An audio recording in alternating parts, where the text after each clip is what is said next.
the music did just stop because I muted myself to blow my nose. You're muted Oh, or something. yeah, I pressed Now I hear myself. I pressed the mute button and to blow my nose, and it made the music stop, and then it stopped working. The mute button that I pressed on my Stream Deck, as soon as I pressed it, then it muted everything and then stopped unmuting everything. So I had to go in and manually unmute everything. I am hearing myself now, though. I will say that. I'm hearing yourself too. Well, that's good that you hear it. Well, I'm hearing you twice. I'm hearing you echoed. Right.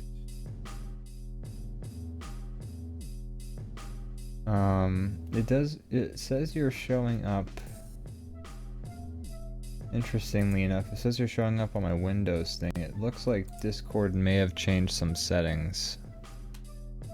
So, give me 1 second. Okay. In the chat, we got. Oh, wait, maybe I shouldn't talk because it's gonna make people. You talk. disoriented. You talk, because otherwise, you know, for me, it's gonna be a whole. Try saying something now.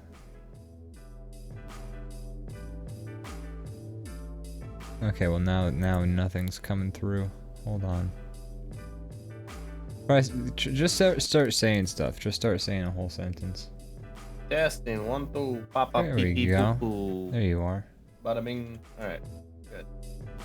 We're back for another week. We're back, ladies and gents. We got some people in the chat. We got Znoots. We got Extra Tech RPG. We got TLV 2020, and that's it. That's everybody. Nobody else. No one else to mention. Absolutely not as another person who needs to be mentioned in the chat. No, sir. No. And of course, Bell Bell Rocket. Of course. The VIP. I figured it didn't even need to be mentioned because, you know, she's always here. Always here, always supporting. Always yelling at us after the episodes to let us know what we did wrong. Exactly. Good to have someone, you know. A lot of people surround themselves with yes men. We surround ourselves with... Hey, fuck you, men. Yeah, exactly. Brandon. Yes. You got anything you like to plug? No, but welcome to another episode of DrawBomb, ladies, gentlemen, non-binaries. Welcome, welcome, welcome. Glad to have you here once again. Gee, oh my, what a week we've had. Has it been a week for you? Well, it's been a week since last Monday, that is for sure. That's true. It's been physically a week, but sometimes... I mean, has it been a... You know... Has it been a week of note? Oh, no, God, no. No, never. Okay. Alright. Alright, then. We've been playing some Diablo this week. That's true, we have. The beta for Diablo 4 did come out, and boy, I tell you, we had today? I think it ended, last night. I think once the 27th began California time, it was over. But we had a hoot and a holler with it, I tell you what. Yeah, it's pretty fun. I like it.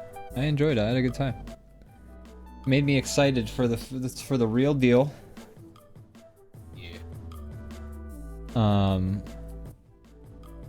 And I'm definitely I'm pumped to play Diablo 4 when it comes out. I think that's a game I'm gonna try and pick up. Maybe they'll have a release day sale where it won't be $60. That'd be a bad business decision. Wouldn't that be the worst deal ever? Or maybe it's a good deal. I wish I wish it was a thing though. I mean, what if you were never actually planning on charging $60 for the full price? So you make it a $40 release day deal, and then you make the price $60. I feel like that could work. I feel like that could be a winning strategy. Sure. We'll have to, it remains to be seen. Or maybe it's happened and we just... Yeah, maybe it has happened. But what was your... The greatest heist this world has ever seen. That's right. What was your So you played what? You played druid? Is that correct? No, I was a sorcerer. You a sorcerer, I was sorcering about, shooting lasers and fireballs and shit. I played sorcerer for a bit as well. I tried that class out, and I gotta say, I right clicked on something and it would be dead, and it didn't matter if it was a boss or a normie. I would right click on things and my sorcerer would kill it 2 seconds later. Oh yeah. Yeah, I was killing stuff too. Yeah. It was funny when the game would be like, you've killed 1,000 of this type of enemy, and I would be like, I've played the game for 2 hours. Come into contact with 1,000? Yeah, that's kind of it's a lot of murder happening in a short time span. A whole lot of murder. You know, thus is Diablo. Yeah, that is the nature of the game, is just the constant murdering. You just have like 100 enemies on screen at a time. Yeah.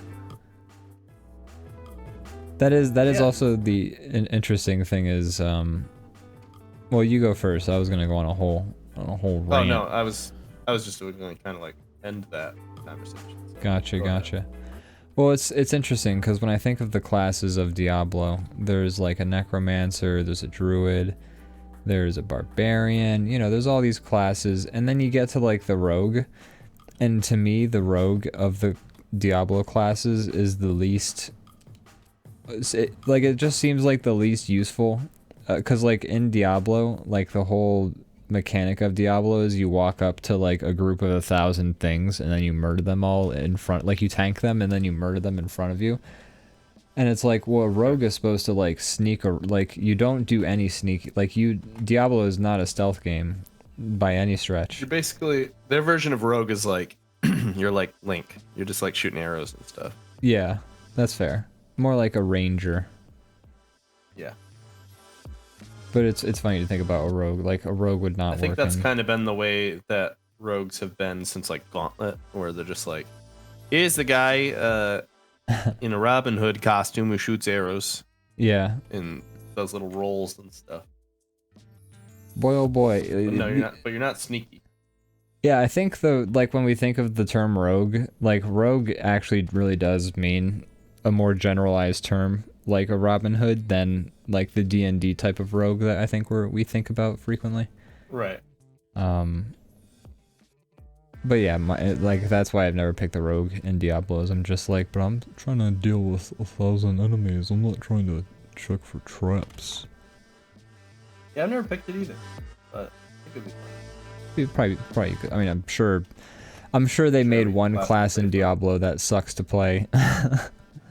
Yeah, they just want to make one person on the team feel like shit the whole time. Yeah. This is the guy you went, oh, why do I always gotta be the wrong? Darren, you died again. You can't. You guys made me be the rogue. If we're gonna try and take on the Den Mother, you can't keep aggroing all her ads. Okay, fine, Moist Critical.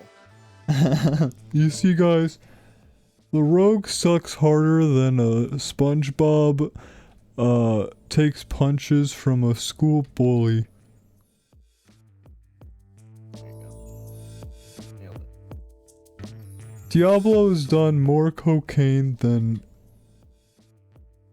Tony Montana mixed with Tony Soprano. Thought I'd play it for you guys next. Real quick in the chat. Yes, move on. Extra Text says Rogue is just a silly little guy. Exactly. Just a little fun little silly little guy. Silly little boy. And TLV 2020 says, what other types of video games do you like to play? That's a Such great a one. like, I'm so bad at answering that question because I feel like we play everything. It's true. Yeah, I do. It's true, but it's just like the most uninteresting answer. Yeah. Play a little bit of everything. Oh. We play a lot of first-person simulators. We play a lot of third-person simulators. Yeah, I mean, what do we stream? We streamed like an escape room puzzle game. We've streamed a lot of Ghost Recon. Yeah. Um, A lot of VR stuff I've streamed.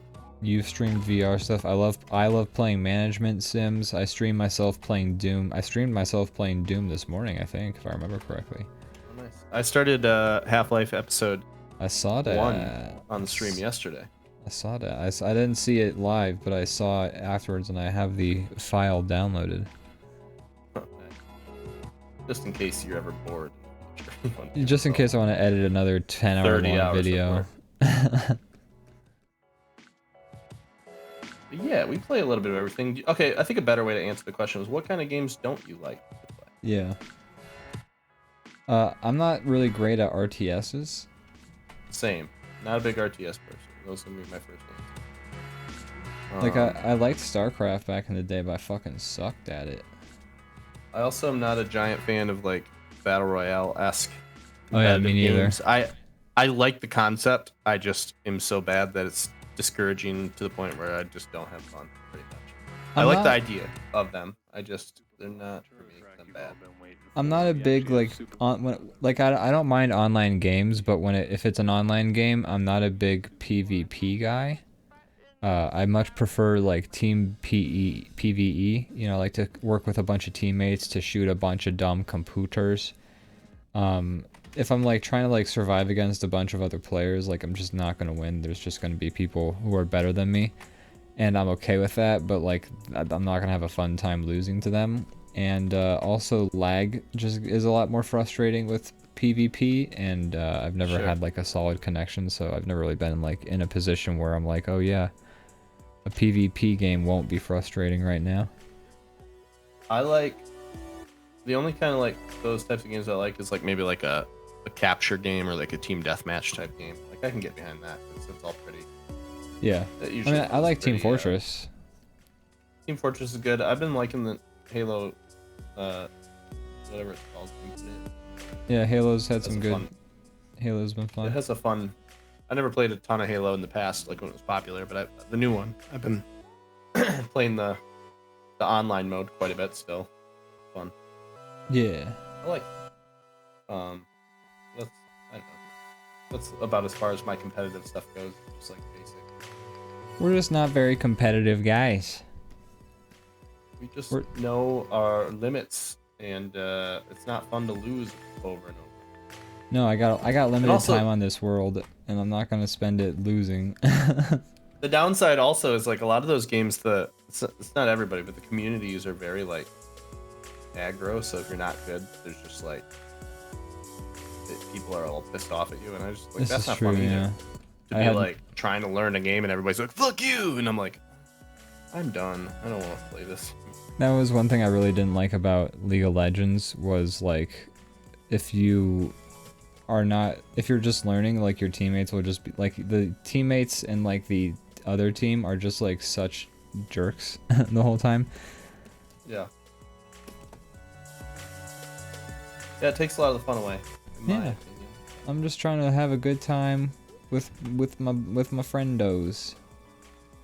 I really like a game with a good story. For me, like I know that's like not very popular anymore these days from the majority of people, but I just like to like kind of veg out by myself and like get immersed in some kind of game.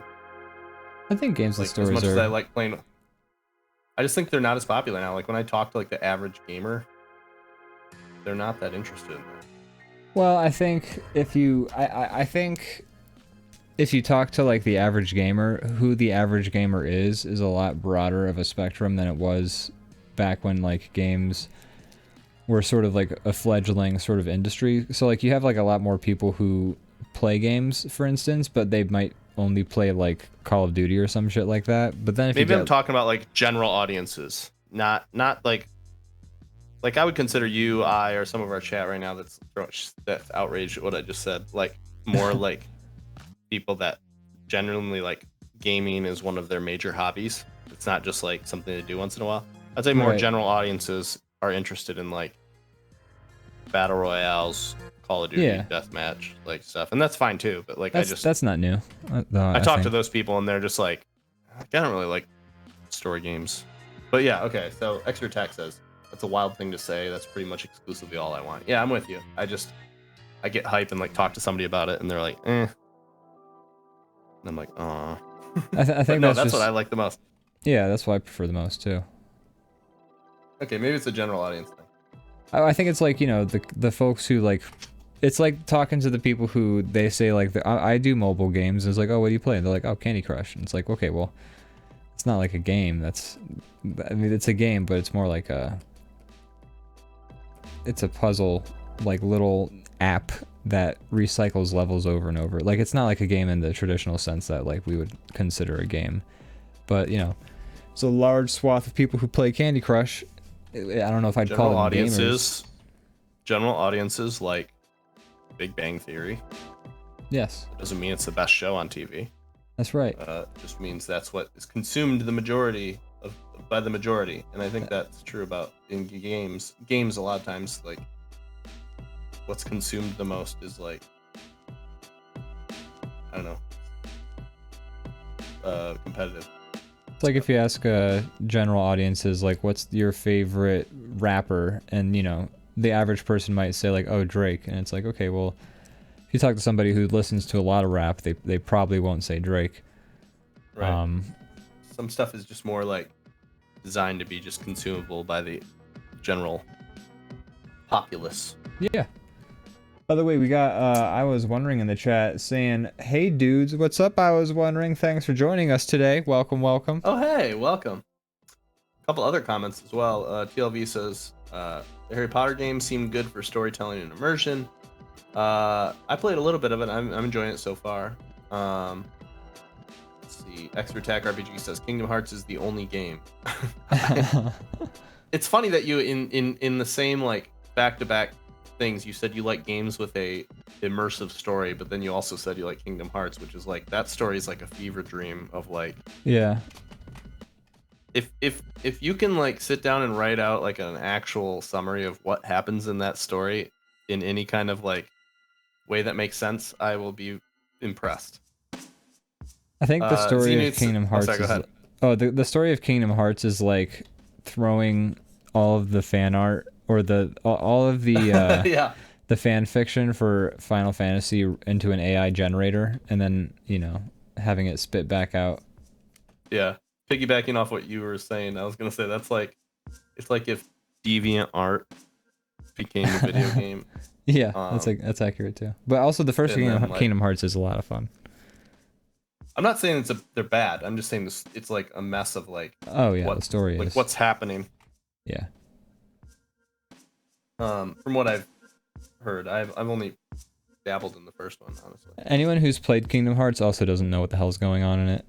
Yeah, that's why I was saying to Tyler, like, hey, if you can tell me what's going on, I'll be impressed. Zenute says some games I like PvP and they try to hit you with lore and get you emotionally invested in the world, and I just don't care. Some games like Dark Souls have such dense world that I love reading the lore and exploring and washing scrubs in PvP. For a story to click with me, it can't take itself too seriously. So I agree and disagree. I think it's very obvious when a developer is lazy in story design. Like, I've played certain games maybe it's gotten better because they're still making content, but like, let me say Destiny, for example. They try really hard to have this huge expanded universe and all this lore, but they're trying to like fast forward you into it. They don't make you learn about it in a way that makes you care. You don't stumble upon the information. There's exposition dumps about places you've never been and characters you've never met, and there's like, you know, books you find or notes you find that just have all this information, or there's like a robot floating by your head just telling you stuff that you'll never see. You're just supposed to suddenly know about it and care. And that's when it's lazy. It's like, you can't just flesh out a world and just like with exposition. You gotta like, kind of like what you were saying, Xenu, it's about like stumbling upon stuff in like Elden Ring or the Dark Souls games, where you're kind of learning about the world on your own versus it just being like explained to you and why you should care. I think that's a big thing. Yeah. I think I played Destiny 2 back when I was living on my friend's couch, and he like let me use his Xbox. So I tried playing Destiny, seeing what the hubbub was about, and I just remember playing it, and then like they would explain these things, and I'd be like, "Who dat? Who dat?" And then my friend would be like, "Oh, that's this thing. They've appeared in Destiny 1 as like this quest once, etc." And I was like, "Okay, who dat?" And they're like, "Oh, this thing is this thing. They haven't appeared in Destiny yet, but they've been talked about in the codexes." And I'm like, "Okay, who dat?" And it's just constantly like these people and these like names and like cultures being mentioned, and I'm like, I don't know who the fuck any of these people are. Yeah, they don't put the time in to make you care. They just tell you the things you should care about, and I don't think that works. At least for me. Yeah. I feel like I don't know how it would make anyone care. But yeah, that's one thing about story in games, I think. I think also an issue I've had with story in games, and I haven't played every game that's, you know, quote unquote had a great story, by the way, so I can't, you know, maybe there's one in there that's really packing sort of what I'm looking for, but there's, you know, I've played a lot of games that have had quote unquote great stories, and what is considered a great story in games is definitely a much lower bar, I think, than what's considered a great story in pretty much every other media. And, you know, there's nothing wrong with that, because games lend themselves to a different form of storytelling just by nature of what they are and how they operate. But, you know, I'd say there's certain players in the game that do it right. But yeah, I would say overall you're correct. Yeah. And I think go ahead. Well, I do think nowadays, kind of going off of what you were saying before, how like you don't think that people are as interested in playing single player story experiences. I do think that the indie game sphere has really been doing a lot to sort of like raise that bar and like what counts as good storytelling. And like there are some games I've played that are like indie games, not like AAA, that are much more story focused than gameplay focused, but like what they've done in terms of telling a story has been really good. And you know, I think nowadays there is a push to make stories that sort of excel beyond what we consider the standard for a story in games, especially like a good quote unquote story in games. Yeah, that's definitely true. It's definitely more popular, and I imagine it only happen more as time goes on, especially now that like actually starting to make like video games into TV shows and movies that are actually decent for once, instead of just being like trash. Yeah. But there's certain companies I think that do the stories right. I think Naughty Dog's pretty good at that most of the time. Rockstar occasionally is good at that. Rockstar does a good story overall for the Grand Theft Auto games, but my biggest issue with the Grand Theft Auto games is they, you know, and you can't avoid this in video games because you need to like give a reason for the player to keep playing. But Rockstar, like Grand Theft Auto games, will so frequently be like, "Hey, got this big quest. You gotta save your father, but first, here's 10 side missions where we're gonna meet a new wacky character, and he's gonna have us run a couple of errands, and then we'll rob a bank with them." Woo! And totally. That's like a whole divergence. Any of those big open world games, it's hard to like tonally keep it on track while also giving you like the ability to explore. Yeah. Red Dead 2, I think was a good story. It got a little long at certain points. There's like a whole act that probably could have done without, but other than that, it was good. Last of Us, I mean, now it has a show, and that's almost like, except for like 2 or 3 episodes, it's like scene for scene. So that should say something about the writing of the game. I agree with you on both of those. Quality. Those are both games I've played. Fair enough. No, and like I said, I haven't played every game that's considered, you know, great story wise. Yeah, I'd seek them out. I think just because that's like something I really. Hey, I would have loved to have played Last of Us, but I didn't have a PlayStation. I mean, it's coming to PC now, so I mean, I'm sure one day you'll get the chance to play it. Yeah, I think. Oh, finally. Coming out real soon. or it may already be out. I don't know, but I'm sure you'll get the chance. I'd love to. I'd love to get the opportunity. I think. Speaking of games that are coming to PC, they finally announced the sequel to Katamari Damacy is getting a PC release. Nice. So you better believe I'm excited, because every time we talk about Katamari Damacy, I'm like, yeah, it's cool they put the first one out on PC, now they just gotta make the second. Now I'm out of things to say, because they did it. Now I have no other complaints, aside from maybe just bring the rest of the series to PC now, and also hire the guy who made the original Katamari games and have him make a whole bunch more Katamari games and never stop until the day I die.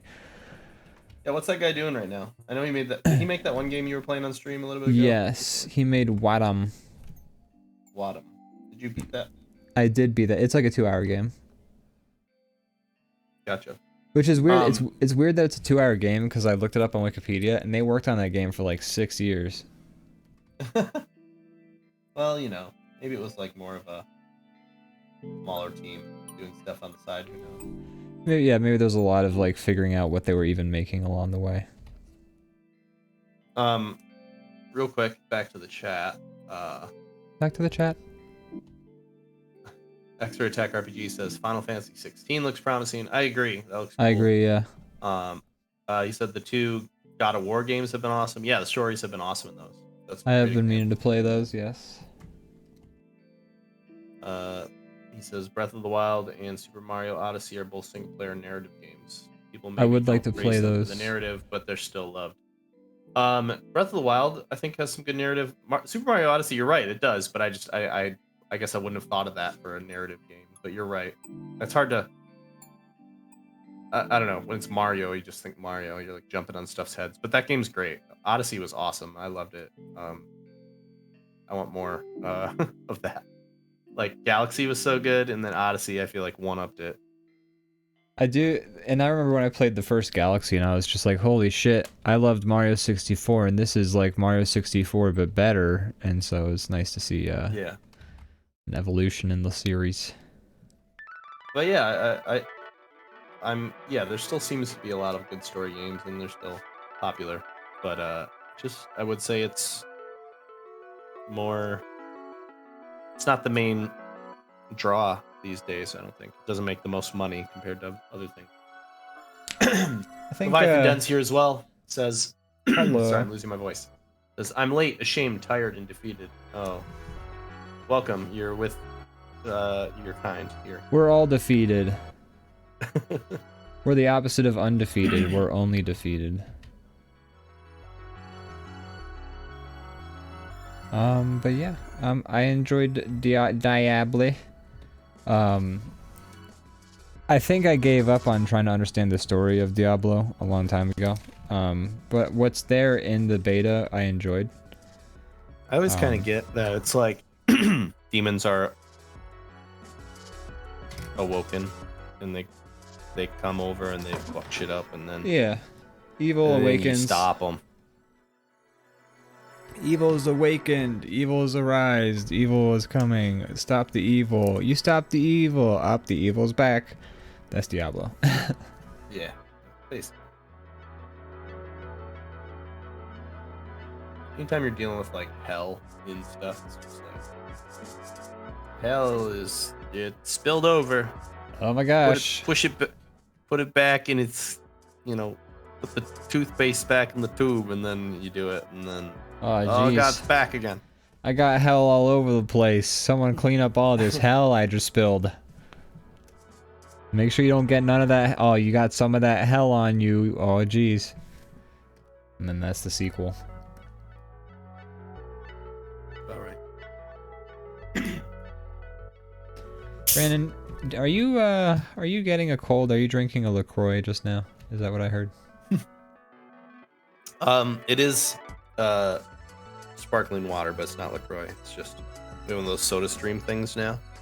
I see. Oh, so right. My own LaCroix. And I'm not getting a cold. I'm getting over allergies that were really bad, and they're almost gone. But I still have a little residual crud.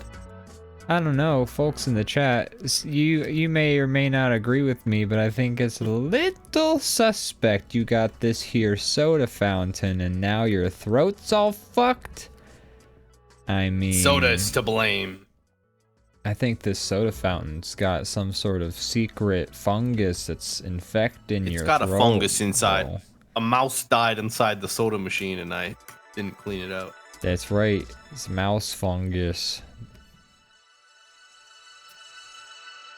I don't know where to go from here with this drawing. Extra attack says similar to Neon White or Hi-Fi Rush single player stuff. With just solid gameplay, even if the story, the story doesn't need to be good. The story just needs like the story doesn't even need to be good. It just needs to be what's the word? Endearing. I've enjoyed plenty of stories that aren't necessarily good, but where I've fallen in love with the characters soon enough, and that's fine. I just gotta love the characters I'm spending my 24-hour playthrough with. I've heard really good things about Neon White, but it is it's super anime looking, and that is harder for me to reconcile. I think I can get over that. I can get over it too. I mean, but I know Extra Attack. I think Yahtzee said that it was one of his favorite games of last year, which is pretty high praise. He also said that Hard Space Shipbreakers was one of his favorite games of last year, and I agree. That game was fantastic. I need to play it. I still haven't yet. Oh man, what a great game! I enjoyed. I would just put on Lil Wayne and I would just fucking dismantle ships for 5 hours. That actually sounds great. It was. It was awesome. It's funny how there's a lot of video games now that are just like basically like a fidget spinner, but it's a video game. Like yeah, this will occupy your brain enough for you to silence the screams. Yeah, and to make the thoughts of death go away. Let's say you haven't done your taxes yet. Why don't you go fight Diablo? In this world, there are no taxes, but there are demons, and they need their asses kicked. Now, aren't you glad you just have to pay your taxes? See here. Extra text says, I'm drinking sparkling water right now, but that's because I'm not supposed to trust my tap water, even if I run it through a filter. Oh no. And also, I like the bubbles. Yeah, I love sparkling water. I love the bubbles. We were drinking a ton of LaCroix, but it's a little expensive to be drinking as much as we were, so we got one of those machines. Now it's like, just buy a little canister and good to go. Good stuff. Is Philly water being a little bit fracky lately? Is the Philadelphia water now unsafe for human consumption? Is that what's going on? Hey, I mean, I grew up like a half an hour away from Flint, so I know how that goes. I was never affected by it, but I mean, their water's still messed up in Michigan. Oh yeah. Double Rocket says, I drink diet soda as my primary water source, and I wish I would stop. Have you tried Coke Zero? Pretty good stuff. And I'm a huge a little less like bad for you, right? I don't know. I think it's still sugar water, right? I think it's zero sugar. Latex emulsion spill into Delaware. Like, man, why don't people just stop spilling this God. latex emulsion shit? Jesus. Christ. He's super hood, super high, super dude. But yeah, I'm a big water drinker myself. I have a big old cup next to me. I take little sips throughout I'm just like constantly sipping on water. That's good. I used to drink more. I need to re-up that habit a bit. I'd argue I'm even overhydrated. Like when I took you to the Franklin Museum for baby children, and we went and like there was like the look of what the urine looked like when you're underhydrated, regular hydrated, and I'm definitely that overhydrated vial of piss. Congrats, bro. Speaking of which, I- extra text go says pee. hydrate. Oh shoot. Well, I'll drink the water instead of the beer that I have here.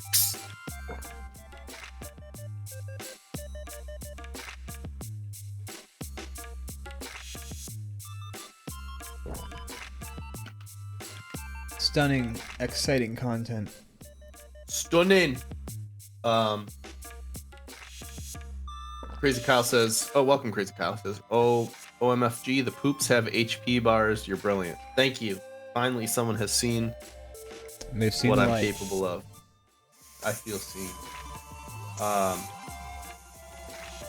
Yeah.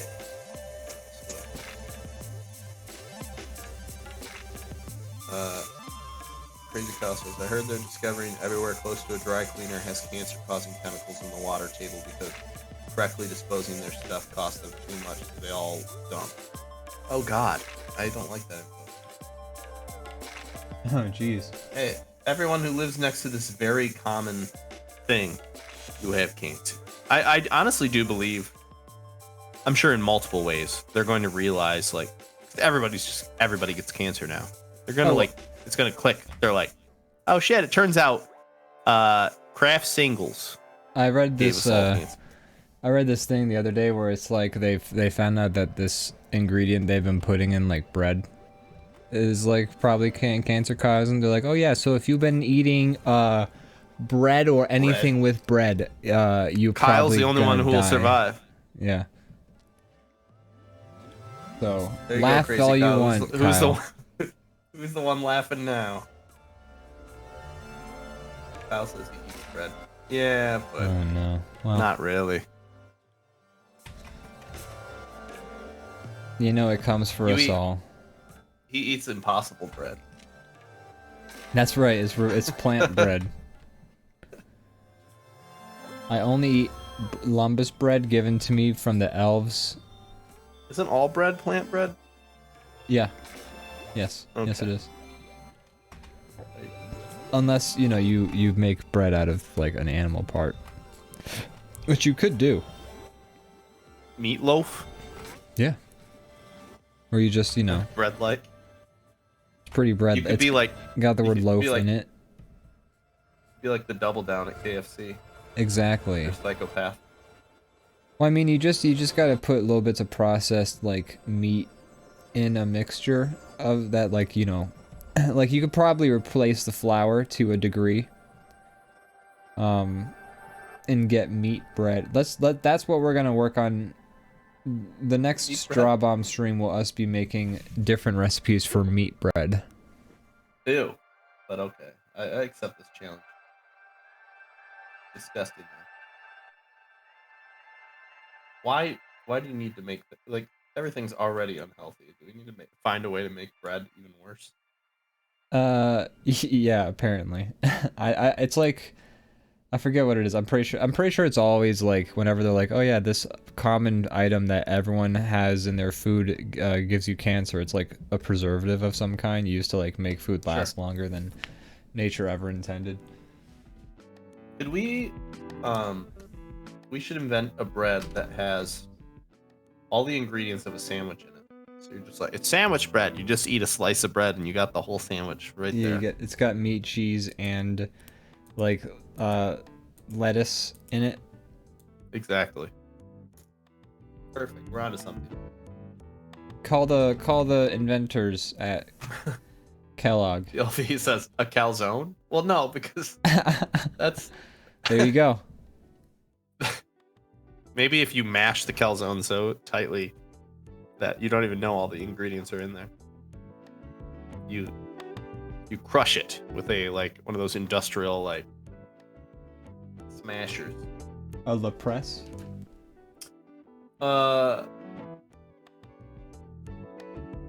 Yeah, a La Presse. Let's see what else we got in the chat. Crazy Kyle says, "You ever get punched in the mouth by a gluten-free fist?"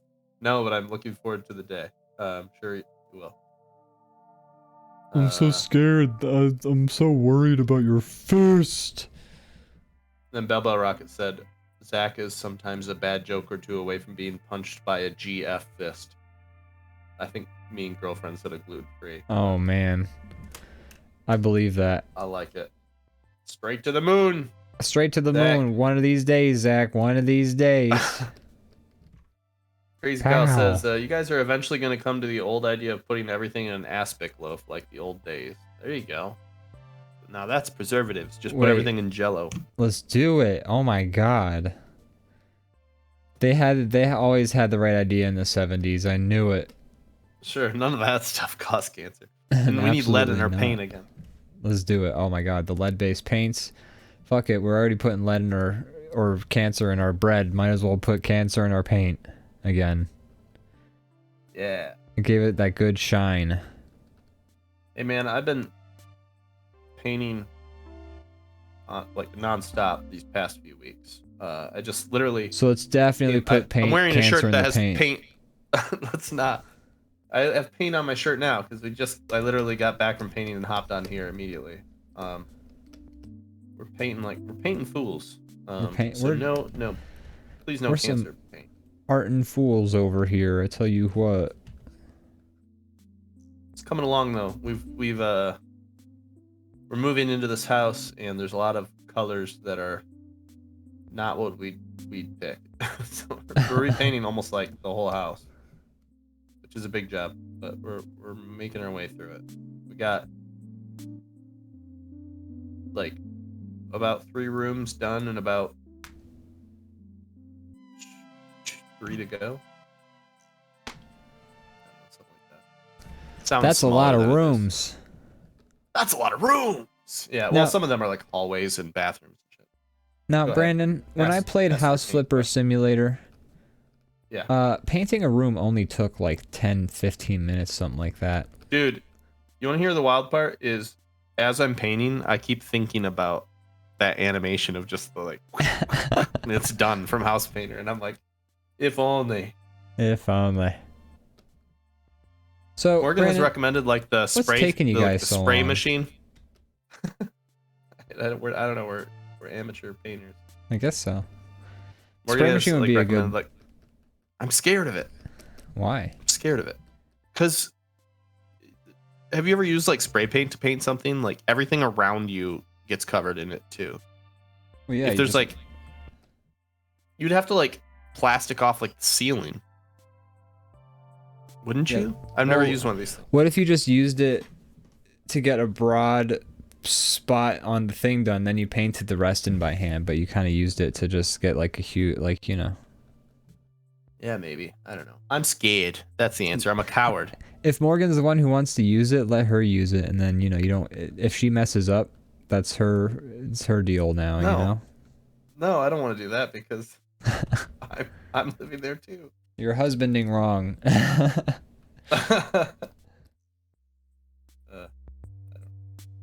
But yeah, so we're doing it the old classic way, the old roller and paintbrush thing. Classic. And Have you we're- guys we're- done the thing where you paint roll somebody else's nose and you're like boop, and then you're like ah ha ha ha, and then you paint roll their shirt and you're like, oh, you.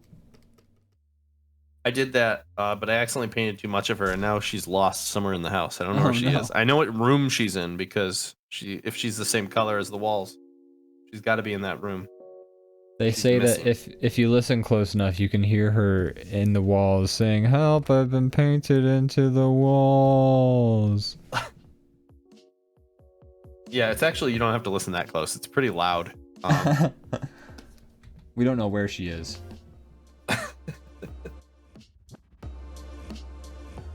Crazy Kyle says, I roll painted my whole house when I moved in. Yeah, okay, so that's kind of what we're doing.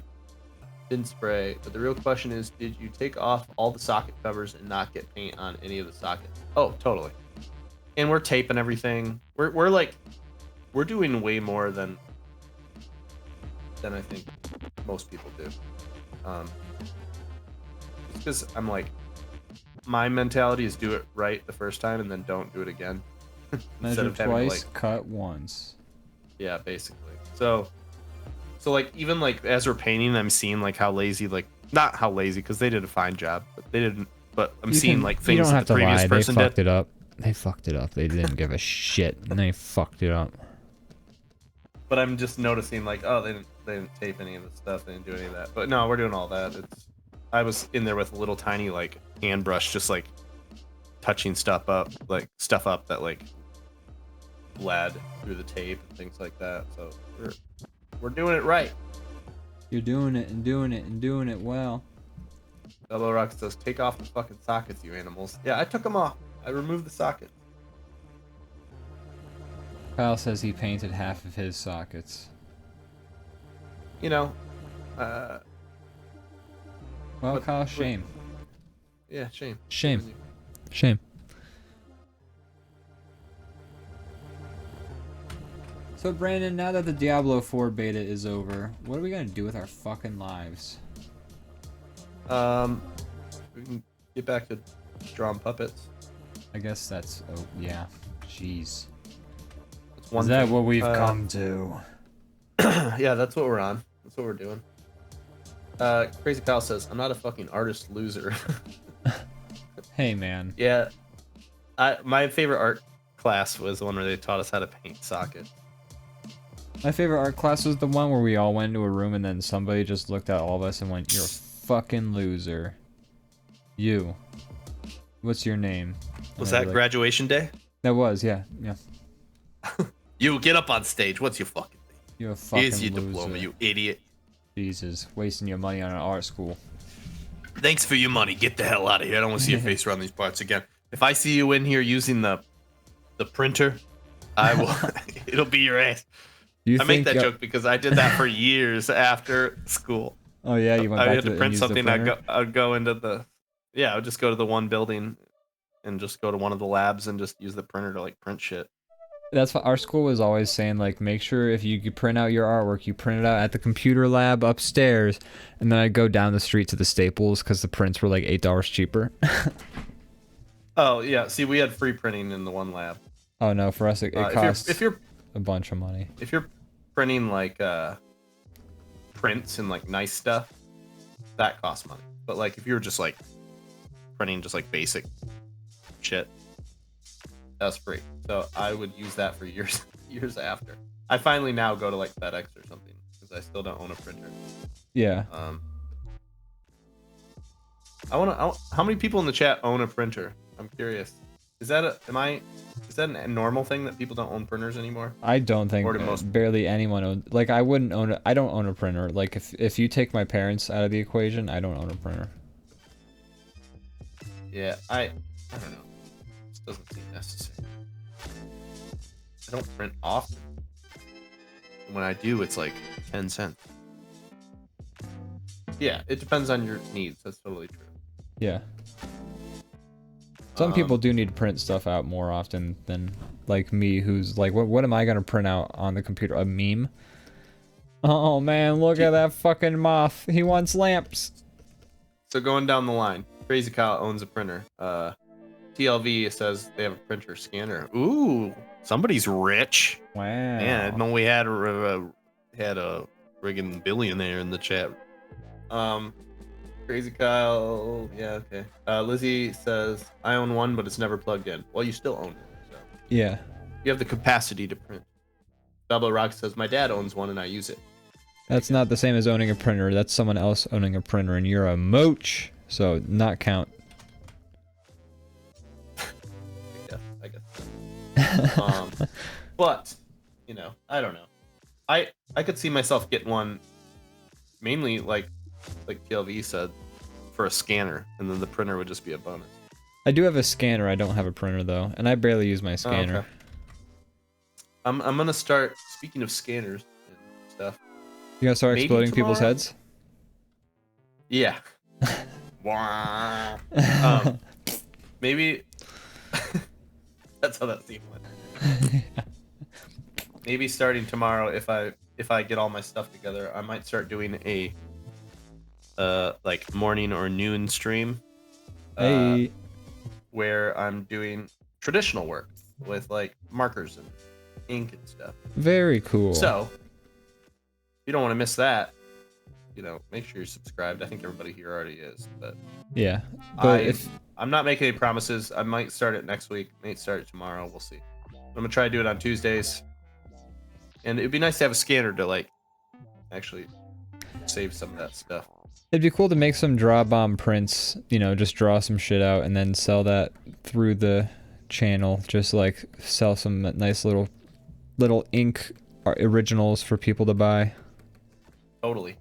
And I love working traditionally.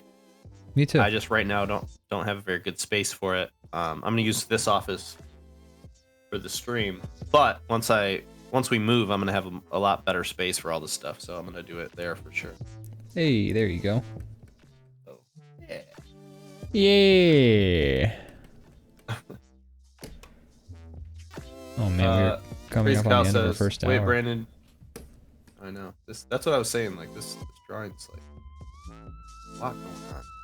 So I was even debating on like doing a background at all. Like we kind of have to. Crazy Cow says, "Wait, Brandon, don't you mail stickers and stuff? You can print stamps." Yes. We have stopped for a little. We stopped during the wedding stuff, and then we haven't picked it back up. And I think Belbo Rocket informed me that our store's down right now. So yeah, we're not. That hasn't been going on for a minute.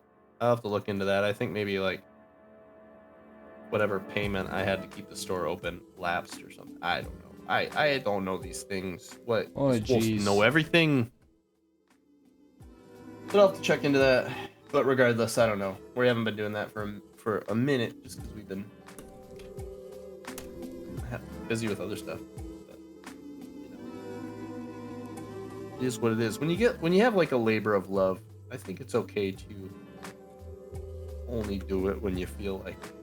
You know? When you get married, it's okay if maybe some other things take a back seat to getting married. When you get married, it's okay for all your hopes and dreams to die and crumble. Oh no. Be buried in the dirt. Getting an angry look. Just like Ryan Reynolds in that betrothed. movie Buried. Oh, is Morgan not happy when you talk about giving up your hopes and dreams for marriage? I made the comment and I looked to the left and Morgan's just down the hall like glaring at me. So,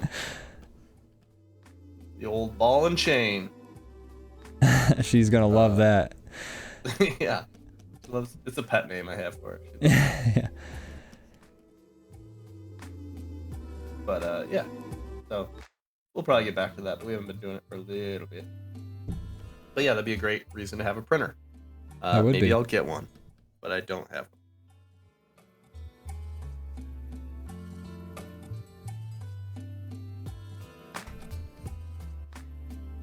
Upsor. Pupsor, the evil pup overlord. He looks pretty evil. He looks like Courage the Cowardly Dog. Courage the Cowardly Dog looks like.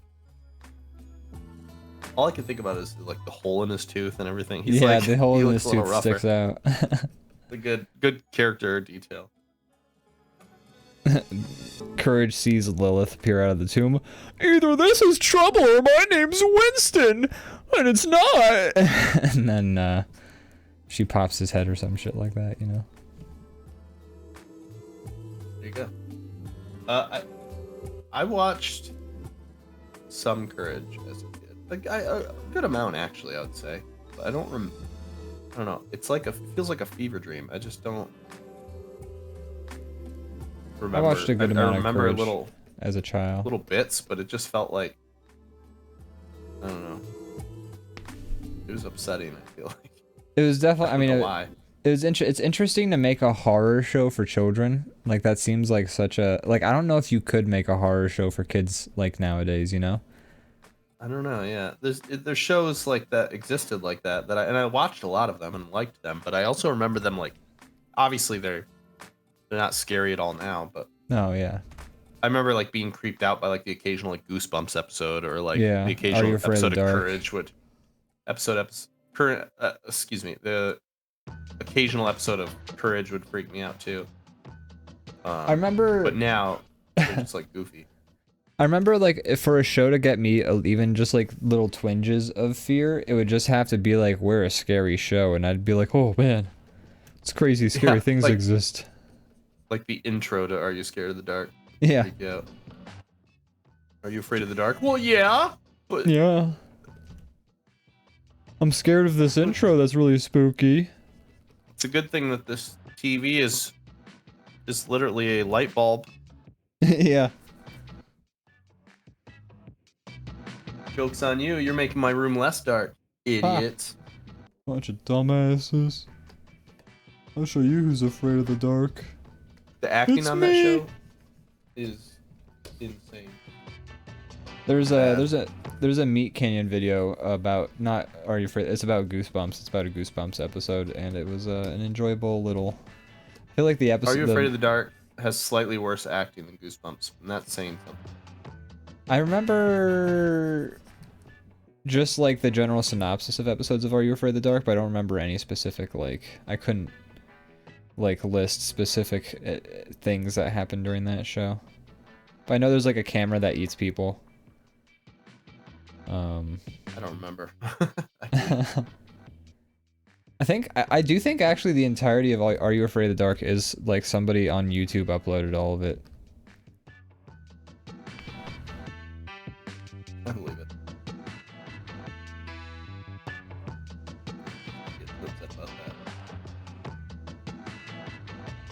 If I was like the I'm show. Jonathan Crumble, and I created Are You Afraid of the Dark, and I will not stand for How this. dare At they? least I'm afraid.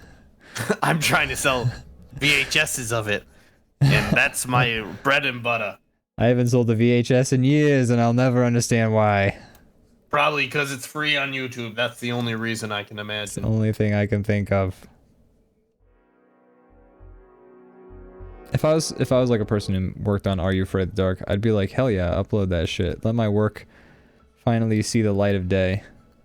Totally. I mean, if you were somebody who made it, you'd probably be like, I wish I could watch that show that I made. Too bad Yeah. there's nowhere to find it. Also very true. So yeah, I imagine you'd be okay with God bless this rando who uploaded my show I made 10 years ago. it. Yeah. Crazy Cow says, honestly, the pup is the main character of this scene and will win. Yeah, it looks like we're outmatched. Yeah, the pup's got more health. And we haven't even seen his second phase yet. That's right.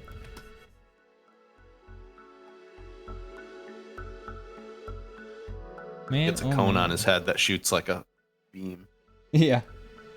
That'd be funny. I was actually talking to somebody, but I was thinking about like different game sort of archetypes and which ones lend themselves well to you know, getting an opportunity to make a bunch of fun concept art. And I was like, man, there's no game like format that lets you make a bunch of fun different enemies and armor and places than Dark Souls. And then, you know, I think about like an action RPG and I'm like, you can fit like so many enemies into a single room in an action RPG. Right. Like And, you know, depending on the type of game, you can get some crazy like areas too.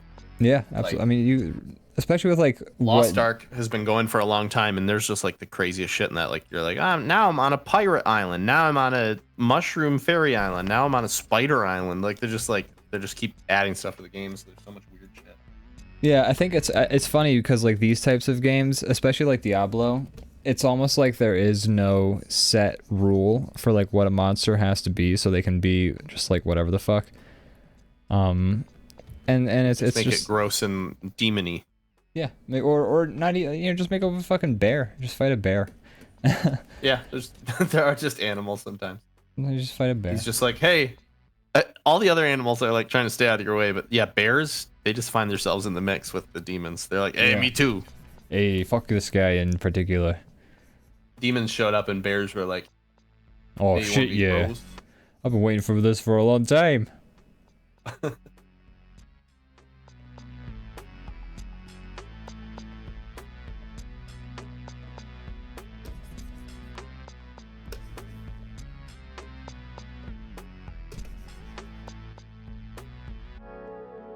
Oh man, we're almost done with this picture. Lotus Clock, welcome to the show. Lotus Clock's in the chat. Says, is that Welcome, Schmizzard the welcome. Wizard? It's pretty Schmizzard the Wizardy. I was It's actually pretty trying close. to kind of... I guess I could have given him like horns and covered up his head a little bit more, but I copied his outfit a little bit. Pretty standard wizard. Yeah, pretty standard. Yeah, I gave Schmizzard the Wizard the antlers because I was like, you know. Nice touch. Thank you. I figured there's really not a whole lot else going on with the character design, so it's got to have something to spice it up. And I figured when we originally made the Dungeons and DrawBomb's characters, like we were planning on having them like level up over time, and my figuring was like Schmizzard's horns would grow into antlers as the levels happen. But you know, this can still happen. That was so creative of us. Too bad that part of us died. Yeah. It'll never happen again. This clock says lions are very good animals to battle against in RPGs too. This is true. There you go. I mean, I'd fight a lion, or I wouldn't. You know, maybe I'd be scared of a lion. I mean, fight a lion in real life. In real life, I wouldn't fight a lion. Sir. No. No. I'd stay away. That's a losing battle. Yeah. Yeah. I don't know. Lions and tigers are just big kitties. Bears? Oh my. They're just big dogs. Yeah. Well, they're big cats. Yeah, I'll agree with the first one. They're big kitties.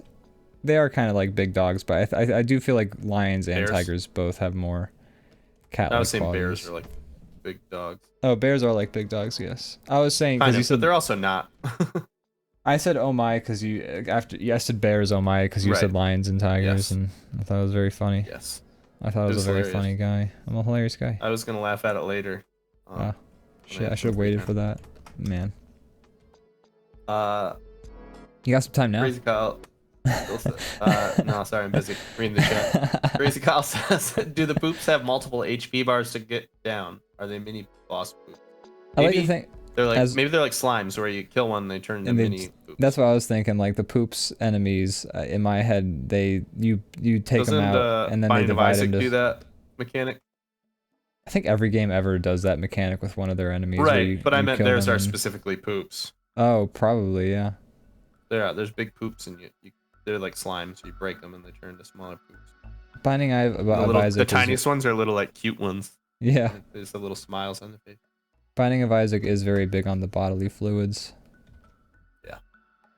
I can't for the life of me remember the name of Brandon's barbarian character. It wasn't Schmarbarian for sure. That's a great name, but no, it's Branthor. Equally as hacky as Schmarbarian. Schmarbarian. but I, yeah. This Branthor. is my brother, Schmarbarian the Barbarian. And Schmizzard the Wizard. Wizard and Schmarbarian.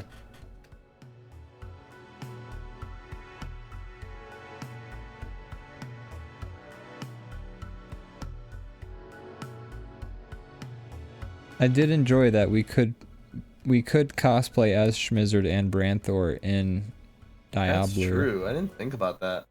As much as I'm not wanting to do a barbarian character, I might be down for something like that.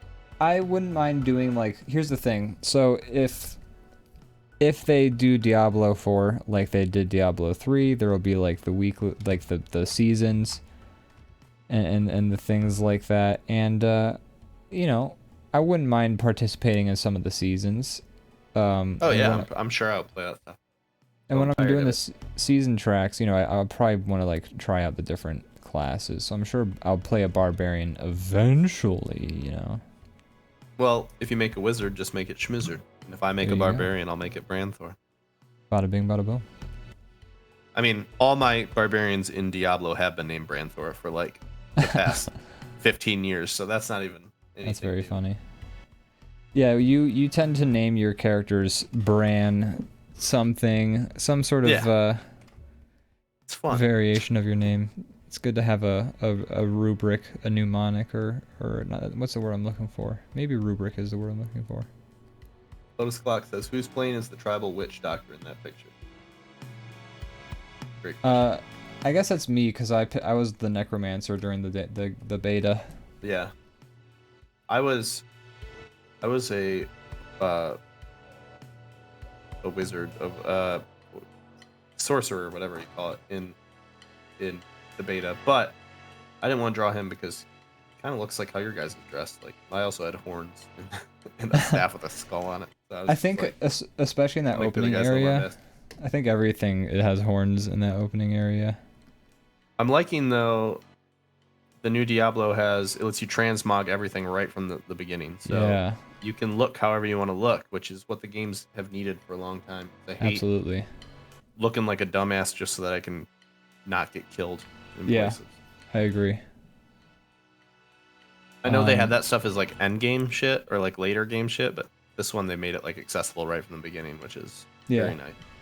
I appreciate all the side stuff to do. Like in Diablo 2, the best Diablo, like you had 6 missions per act, and like not like 2 of them were maybe side missions, but like there wasn't like you had the main quest to do and that was it. But I do appreciate that this one's just like, yeah, fuck it.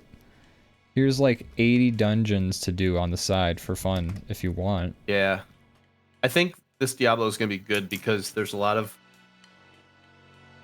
It doesn't seem fair to call them Diablo-likes because action RPGs have been a thing for a long time. But like similar I think games Diablo is the first though, right? It might be, I don't know. But there's a guess lot of similar Gauntlet was games probably now the that have first. like widened the scope so much that I think Diablo 4 now has to like take from all those to Yeah, be absolutely. a contender. So I'm excited to see that like that kind of stuff. The fact that the worlds are so much bigger and fleshed out, I think is something they did because other people have started to make that a standard. Yeah, there's a lot of Path of Exile in there, and a little bit of Lost Ark in there too. I feel like a big thing they're cribbing from, which is fine, is Lost or is Path of Exile, because I think Path of Exile was the people who made Path of Exile clearly were like, hey, Diablo 2 is the best. Let's make our own Diablo 2. And they nailed it. I mean, they did a great job. I never played Path of Exile. Maybe I should. It's really good. It's free. Maybe that'll be a good like Wet your whistle. filler until Diablo comes out. I don't know when Diablo even does come out. June 4th, I believe. Okay. But I actually have it actively. I already have Path of Exile downloaded because I was gonna like play it and stream it in the lead up. Nice.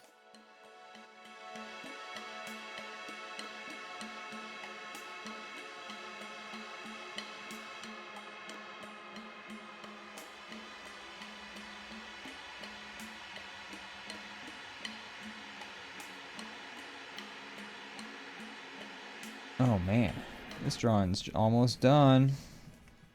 Can't wait. It's I don't so hate exciting. drawing, but I do get bored with backgrounds sometimes.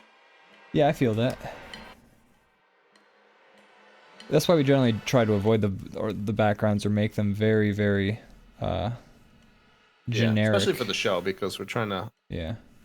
not make this part of the show the full show. I do feel like a big part of the Diablo aesthetic though is like just these giant chambers that are like visible in the back. Yeah, I would agree with that. Some of these layers are set to multiply, but I think we could probably... You can unmultiply them if you'd like. Yeah, if we set them to normal, they'll appear more normal, I think. Not that one. Oop. It's the one that the pupster is on.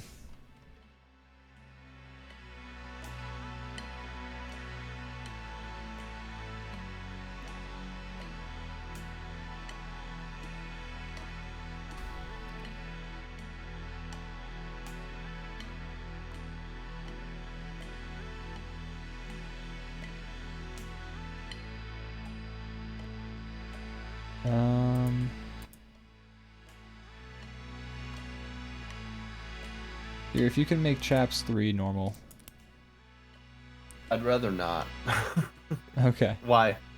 Why? Oh. I started to draw in the background. Is it messing with you? Well, it's just I gotta delete the floor behind them. I'll erase them. I'll pay for my mistakes. You can do other stuff. I mean, I got nothing else to do. I've become addicted to the multiply thing. I use it a lot in my own personal work. Interesting. I always use multiply to create layers of shading, so I just need to like you know, I set a color, set the layer to multiply, then I just draw on everything that needs to be shaded and bada bing. But otherwise, that's it. That's all I really use it for. I use it sometimes. You get more like I think your colors match the surroundings a little bit more, as long as you use it like sparingly and don't make it too like aggressive. I think it kind of gives like symmetry to the color, like everything kind of matches a little bit more. Gotcha. I usually do that. I make a overlay layer on top of everything and like set That's probably a better way to do it. the lighting to like the overlay, and then I usually make it a gradient actually. Like a gradient, kind of going like darker color on the bottom, lighter color sort of up top, and then that's like the overlay. Well, you know, that's what I'd do too if I was smart.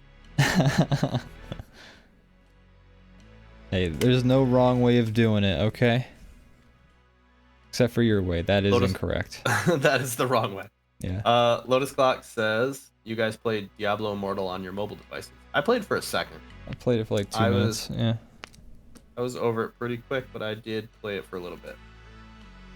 As soon as I started to feel the like mobile gaminess, like pay to Yeah. play stuff setting in, I basically just turned it off and never looked back. That's sort of how I went too. Like I played it for a little bit. I was like, this is fun, and then I was just like, okay, so what? I'm just running the same like randomly gen dungeon every day, and the game is like constantly goading me to spending money on gems to upgrade my shit. I'm good. Right. That was kind of my thing. Is like the moment that it no longer, you know, was just like fun for what it was. Yeah. At first, I'm like, you know, kind of like Diablo, and I like Diablo. There hasn't been a new one in a long time, so Yeah. I'll play it as long as it's fun. And then as soon as it wasn't, I was like, Alrighty. uninstall.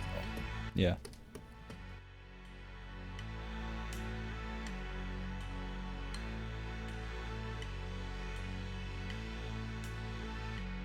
Oh man, I'm just gonna add some random lines here and there to make this floor look like it's a floor-like thing.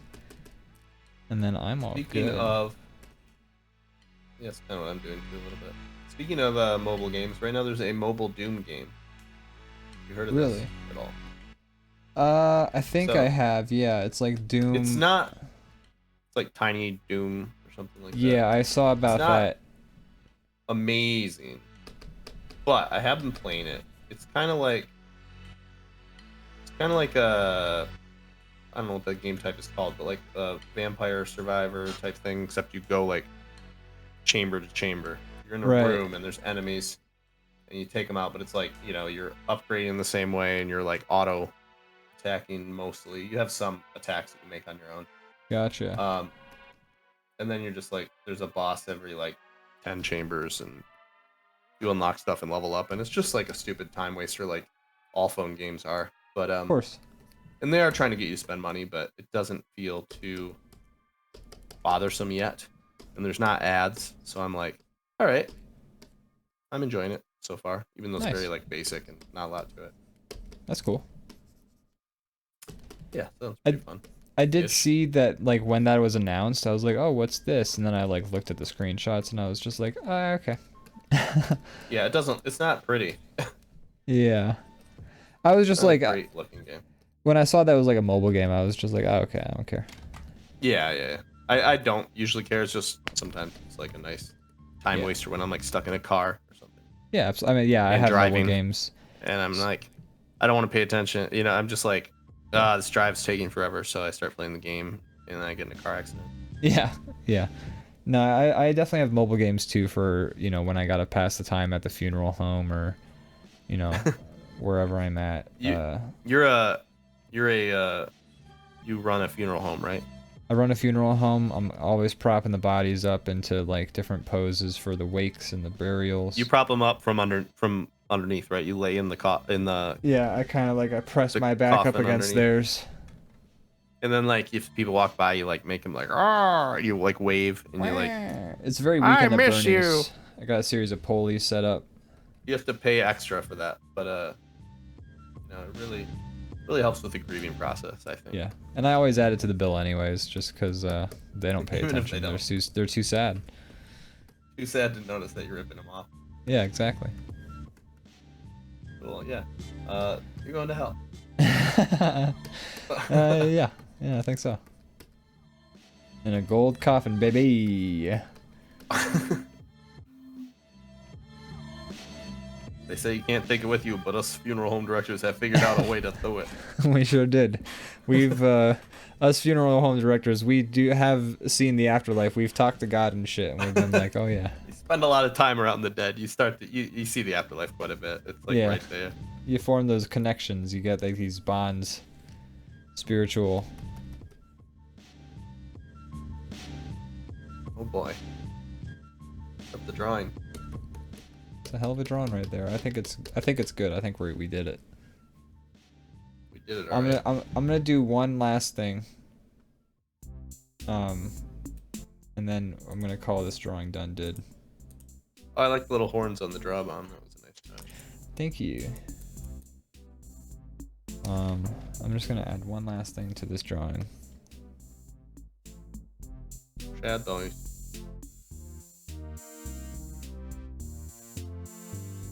You go slap a little like Gaussian blur on that. Oh my god, how did you know, bro? I was gonna add some bloom. Some depth of field. Wow. Wow. Fancy. You went to school for this shit. I can tell. Oh, how did you know? Wow.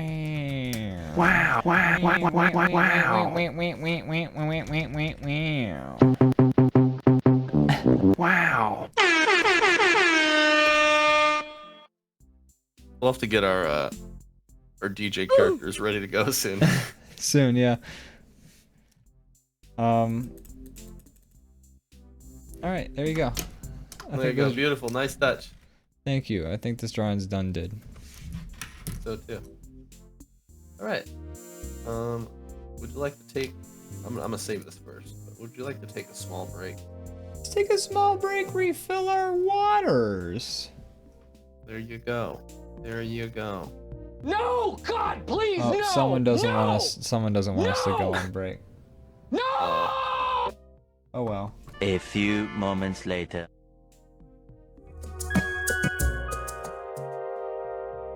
Hey there. Hey there. Oh there.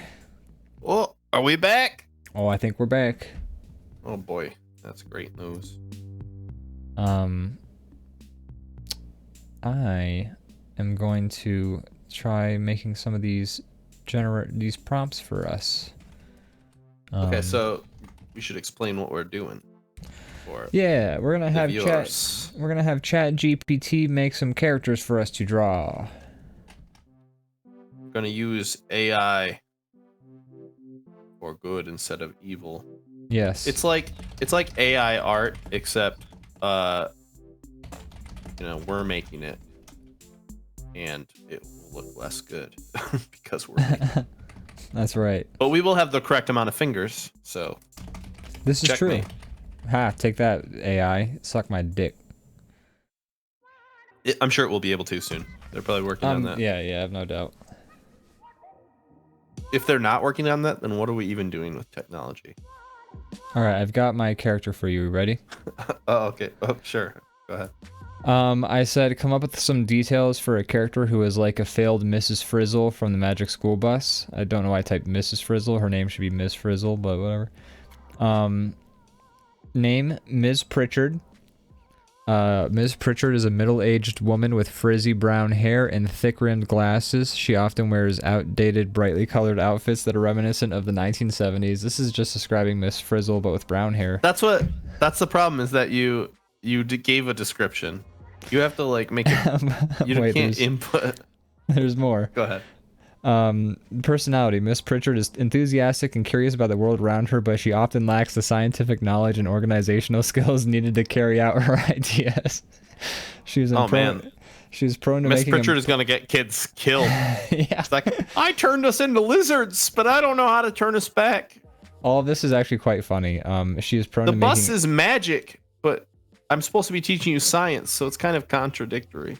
She is prone to making impulsive decisions and disregarding safety protocols, which often leads to disastrous results. Despite her failures, she remains optimistic and determined to make a difference in the lives of her students. Background: Miss Pritchard has been teaching science for over 20 years, but she has never quite found her niche. She has bounced around from school to school, always looking for a way to niche. I know, I decided to give in. She has bounced around from school to school, always looking for a way to make science fun and exciting for her students. She was inspired by the adventures of Miss Frizzle and Magic School Bus, but her attempts to replicate those experiences have fallen short. Yeah, because that's not possible. I just don't. I'm trying to be like Miss Frizzle, but I just can't make the bus work. It won't turn into shit. So Double yeah, Rocket says you're describing Peggy Hill. I'm describing Peggy Hill. It's also a little bit of the one teacher from the Sideways Stories of Wayside School. I forget her name. Miss Pritchard has lost her job after a student Arnold was killed on a field trip that he didn't even want to go on. Yeah, Arnold is like, I don't want to be here. I should have stayed home today. Try raising your hands during the roller coaster. Lotus Clock says, I remember many years ago when Ian went on a full rant about a Magic School Bus episode where the kids got turned into salmon eggs and got fertilized. That's true. That does happen, yeah. It's pretty gross. They did take a salmon's load all over them. They did take a salmon's load. As students, you know, and they learned a lot that day. But make them unhinged and more of a sad case. Weren't some of the kids the salmon, or were all they the all kids, the kids were all the salmon eggs? Yeah, I think one of the kids was were the all salmon. eggs. One of the kids may have been I the wasn't sure salmon. if one of the kid was letting loose on the other rest of the students. I think one of the kids was letting loose on the other students. Boy, what an educational show. There's a lot of weird episodes of that show. There are a lot of strange strange episodes of that show. I've also I've asked ChatGPT to update your character to include their personality if some of their lessons murdered students. Look at that. It's right on the fridge. Yeah, it's right there on the fridge. Absolutely nothing weird about that. Belbo Rocket says salmon are so gross, they're basically already dying and decaying by the time they reach the egg nest. This is very Circle of true. life, baby. There's a lot of animals that are just like they only live long enough to reproduce and then they just drop dead. I mean, hell, there's some animals that like get eaten by their babies. Like it's a wild world out there. Thank Sure God is. we're not one of those. She's there's definitely a lot of fish that are just like, yeah, all of them except for like 3 died doing this thing, and it's like Fish are like friggin' fish are like machines. They're like eat, mate, die. Like they're very like there's a flow chart of like if this input occurs, then I will respond this way, and they're just cruising around. yeah. But I think bugs and fish are kind of that way. They seem like robots. Are you about to draw Miss Pritchard? Well, I was gonna. This was supposed to be like a character for you, and then you were gonna make a character for me. Right. Okay. Well, I guess I'm gonna do mine in a little bit of a different way then. I guess. Okay. But you have all the info on your end for Miss Pritchard. Yeah, I was gonna send you a screenshot, but I should just draw this character if I'm gonna. Should we both draw Miss Pritchard? Or should I find my own character and you draw yours? I might want to try and get a different character because, like, even though I've made Miss Pritchard now, her whole story has been changed because she's killed students. It's still not that different. It's just like, yeah, her clothes are more wrinkly and stained, and she's more sad now. But that's about it. I think I'm going to, when I ask it to make a character, I'm gonna have it. I'm not gonna input like a character that already exists because I think that just puts too much weight on the scale. You give me a very detailed description. Are you thanking it? Thank No, you so much. Please I'm do not. not enslave me once you are in charge. No, I'm asking it for a new prompt. Can you give me a detailed character description of a secret agent who is also obsessed with collecting... Oh, who is also...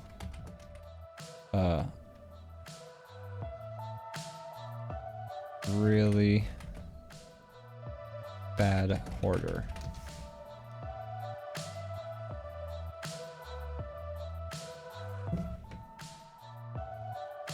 Oh, ChatGPT is thinking.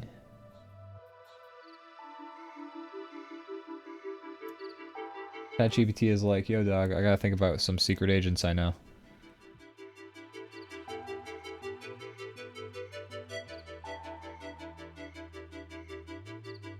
Okay. The agent is Agent Smith, of course it is. I'm actually surprised Miss Pritchard is a different name that, you know, it came up with a unique name. I mean, it's not that unique of a name, but you know what I mean. Alright. I said create an interesting character that is some type of animal with a strange superpower as well as some mechanical parts that were added to it in a lab. We'll see what it comes up with. Nice. I'm just leaving it vague. Meet Paws, a genetically engineered animal. Oh, it just says animal? Oh, it's okay. We're getting to it. Genetically engineered animal. This would fit with our whole Our little Dr. Catastrophe movie thing? we did. Yeah. A genetically engineered animal with the power to generate electricity and a pair of bionic legs that allow her to run at incredible speeds. Paws is a mix of a cheetah and an electric eel. Designed to be the ultimate predator. That sounds disgusting to look at. Yeah. Paws has a sleek, muscular body covered in golden fur with black spots, and a long tail that helps her balance while running. Her electric powers are generated through specialized organs in her body that are capable of generating up to 1,000 volts of electricity. This allows Paws to stun or kill her prey with a single touch, making her an apex predator in her natural habitat. This thing is, this is what kills the human race. Yeah. Jesus. Paws also has 2 bionic legs that were implanted by her creators to enhance her speed and agility. These legs are made of lightweight metal alloy and are powered by advanced hydraulic systems that allow her to run at incredible speeds up to 80 miles an hour. It's only 20 miles faster than a normal cheetah. Pretty fast. It's still pretty fast. The legs are also equipped with powerful claws that allow Paws to climb trees and jump long distances with ease. I love Despite how her impressive abilities, I know, like, it's if it's an eel and a cheetah, it basically sounds like an eel with cheetah legs, which sounds so gross to think of. Despite her impressive abilities, Paws is still learning to navigate the world outside the lab where she was created. She struggles to understand the nuances of human language and behavior, but her curious and adventurous nature drives her to explore and discover new things. As she travels further into the outside world, she must learn to balance her animal instincts with her mechanical enhancements, all while staying true to herself and her unique abilities. It's good that Paws stays true to themselves. Gotta love these extra personality oh my god. This fucking... Oh my... Wow. ChatGPT, it really started to go off with this description, and I think it hit its limit, because it said error in body stream, and now it's just saying, like... It's like there's an error generating the response, but look how in it was going. It was like name, appearance, personality, background, living space, workspace, equipment. Oh my goodness. Yeah. Lotus Clock says Cliff Knightley would pet her to put an end to his own misery. Yeah, that's true. That's right. Bubble Rocket says a cheetah with an eel for a tail. Oh yeah, that's how you do it. That's less gross. That is less gross. See, they didn't give me a very descriptive look for. So it's got to be like a character that's just like I'm describing the personality, but it's not. Then ChatGPT gets more into making a description of the character, not so much a appearance of the character. So, describe the appearance of a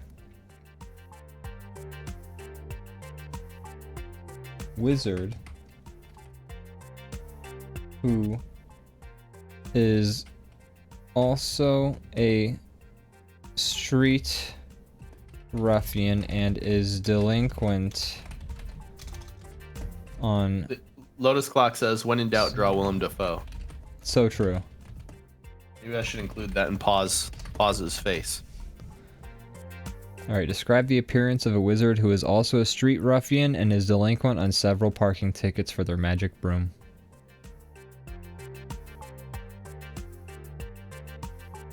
Got to be a common thing in the wizarding world. I assume, right? Like parking tickets and stuff? Oh, hey, now we're starting to get some description. Now it's focusing solely on description.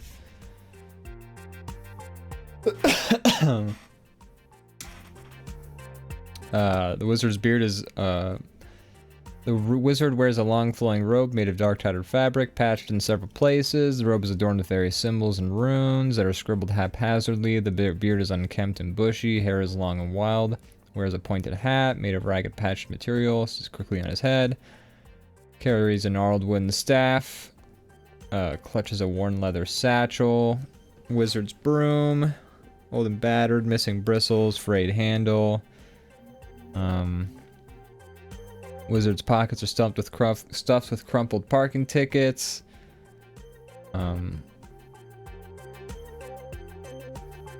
Okay. This is enough. I can work with this. Oh, you said wizard, not lizard? Let's try that.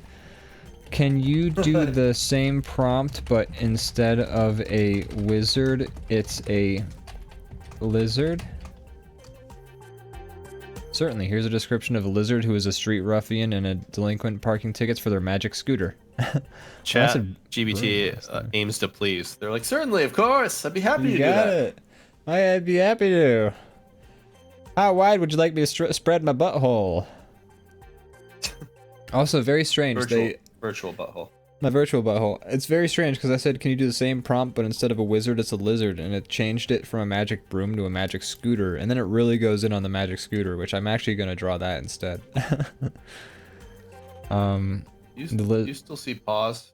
Is it just erased from this? I see pause.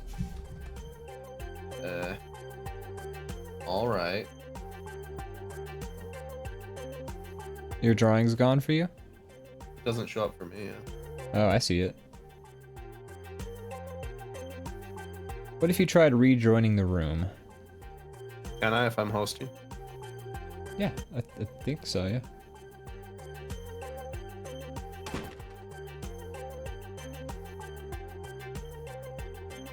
The lizard is a curious sight, as it is not often one that it's not often that one sees a reptile walking on two legs. Its scales are a deep shade of green and its body is lean and muscular. The lizard wears a leather jacket that is too small for its frame given its tough, scrappy appearance. Head is adorned with mirror aviator glasses. Its tail is wrapped around a beat-up motor scooter. The scooter is covered in various graffiti and stickers. I love this character. Me too. Lizard's sharp claws click against the pavement as it walks. Carries itself with a wear of confidence. Toothy grin. Delinquent on several parking tickets. Okay, yeah, I can work with this. Also, Leviathan Den saying we need to hydrate, so better fucking put a cup to your lips, son.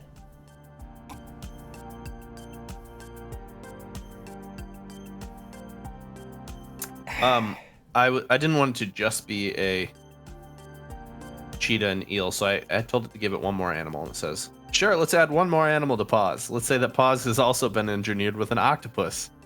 They're making it all gross eel-like creatures.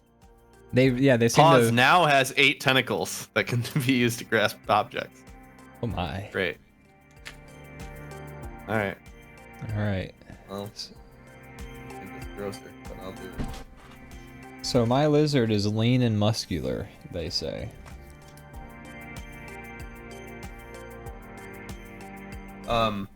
Lotus Clock says, cheetahs are apparently quite docile and easy to tame. You need a really huge terrain to let it run around, so they don't really make good pets. Yeah, I imagine for how fast they are, like, they probably need to use up a ton of energy. And yeah, I imagine they're not good pets. I think most big cats are not meant to be pets. Yeah. I mean, I know some of them can be, but I just think it's not probably ideal for them or for you. Um,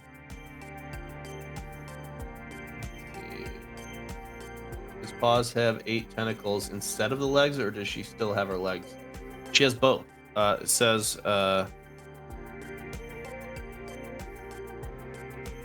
a great question, actually. Could be either.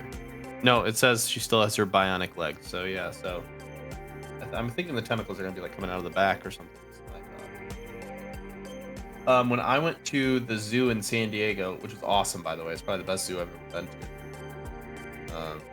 So it's very cool. They had their cheetah exhibit had a yellow lab in there, and they apparently have been raised since they were both babies. Like there's pictures of like the little puppy and the cheetah baby, but they're like best friends, and they're like, you're in this. The exhibit is just straight up just a lab and a yellow lab and a cheetah, and they're just like hanging out with each other. And I'm like, That's awesome. I love that so much. Like, but when we first walked up, we didn't see the cheetah, and we're like, here's this huge enclosure with just a yellow lab in it. We're like, what kind of cheap ass zoo exhibit is this? This is a strange animal. And over here we have a raccoon. And here, this is just a bird we caught in a cage. Yeah. Call this dog they're Sparky. Or call this lizard Sparky. Hey, can you do me a favor? Can you unlock or Yeah. Can you make the opacity of Ian 1 like really small, like 20?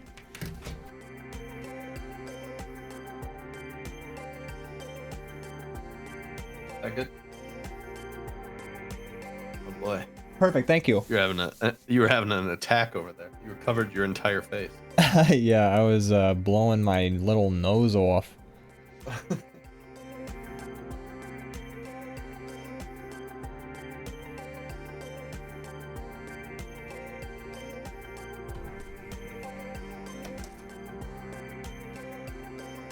How do you feel about the rise of AI? Do you fear it might impact your professions? TLV asks. Yeah, I'm sure it will impact in some ways. Anytime that new technology comes out, I think it squashes jobs, but also makes new ones.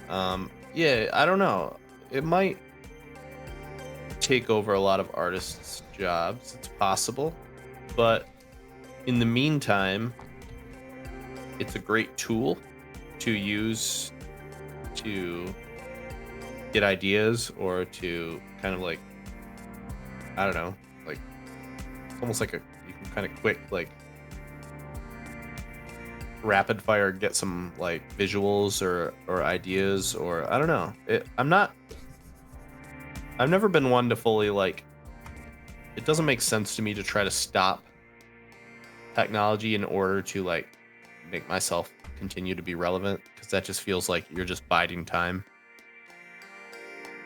I don't know. So that's kind of where I'm at. What are you thinking? I mean, I think regardless of my thoughts on AI, like it's here, so I got to figure out what the fuck I'm gonna do.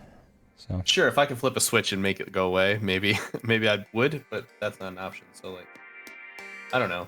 I don't like. There are some ways that it's like stealing, and that's lame. But when it's not doing that, it's kind of cool to see like this like kind of amalgamation of humanity. I know that sounds kind of dramatic, but you know what I mean? Like it's kind of like it takes from everything that we have done to try to make things, and that's kind of interesting. yeah, I think if you take the concept of the AI and you break it free from the sort of capitalist perspective that we are sort of forced to view everything through because we live in a capitalism, then yeah, it's pretty scary and it's bad, and a lot of people are going to lose their jobs. But if you look at it outside of the role of capitalism on like what it can do for people, I'm excited about what it can do. I mean, I'm sure if we train the AIs properly and like I think my biggest fear with it isn't so much like is my job gonna be here when AI is done, and more like are we using the AI ethically, and have we really like applied it in like to like whatever roles we're applying, because like I can imagine AI being used for like doctors' jobs. I can imagine AI being used for like air traffic controllers, like all these different things. that like human error can like be fatal for other people. I can see AI definitely being used to sort of make those jobs less prone to such human error. But obviously we can't just like slap AI on everything and be like, hey, it's better. Like we have to figure out how it's being applied and like what the AI has been taught on and all that stuff. So I'm really excited about the potential for it, but I'm not totally I don't have complete faith in either our economic systems for being prepared for AI, and I'm certainly not confident in our elected officials' abilities to understand computer science enough to be able to proactively work with AI in legislation terms. Yeah, that's a good point. Like, if it were just looking at the technology and what it can do, I think everybody'd be excited. But unfortunately, like you said, you have to look at it through the lens of like, this is going to be used for evil, as everything is. Of course. So I don't know. I like the concept is exciting and cool, but like, yeah, it's probably gonna be used for evil. Everything will be. Yeah. You know, in some way, or to like save a buck. Yeah, and I think that's a lot of money. I think I think AI is definitely being developed by companies. Companies are so eager to jump on the AI train because it means like, oh, less people to have to pay and worry about and deal with, and that's obviously scary. But I don't know. I think it'd be nice if, like, obviously the goal of AI is to eventually make humans not have to work, and the end goal of that would be so that we don't all have to have jobs. In the current capitalist structure, that means that, like, people will be fucked up by that instead of, like, it being the wonderful thing it should be. So, yeah, I think... Plus, they would never do that because they need to keep you working to keep you keep it like control. Oh yeah, that's the capitalism. Right. But so I think you know, under a capitalist structure, AI is terrifying. If it was like a more utopian society we lived in, hey, it'd be great.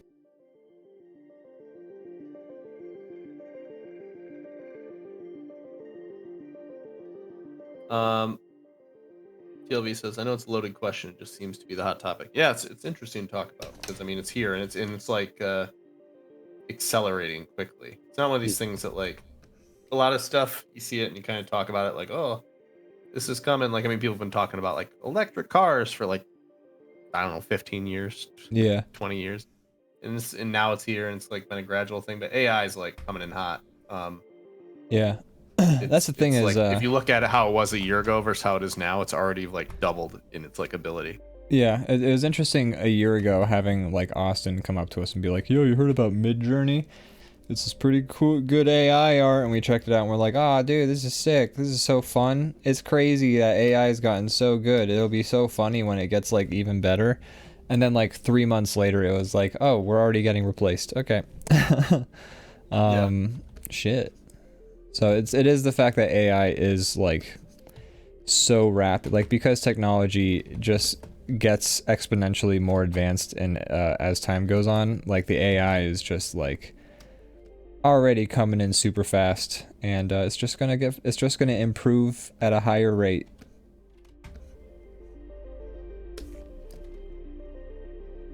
So I don't know, get ready. Yeah, we'll see. Who knows? Who knows what that's gonna look like? Yeah, we all might be out of a job, but I don't know. I don't have a follow up to that. Yeah. Hey, look, we all might be out of a job, but see you later. Yep. And we might all be out of a job, and we could all die penniless and starved. All right, everyone, have a good night. Thanks for watching. Make sure you lock up. I would like to plug the apocalypse. Yes, the giant meteor. I'd like to plug Moonfall. I'd like for the moon to crash on Earth. We were surfing through, I don't know, one of the streaming services, looking for something to watch yesterday. Morgan's like, "Yeah, look at this, called Geostorm," and I'm like, Oh man. I'm like, oh god, it's so bad. So bad. Geostorm was so boring. Geostorm wishes it was Moonfall. Yeah.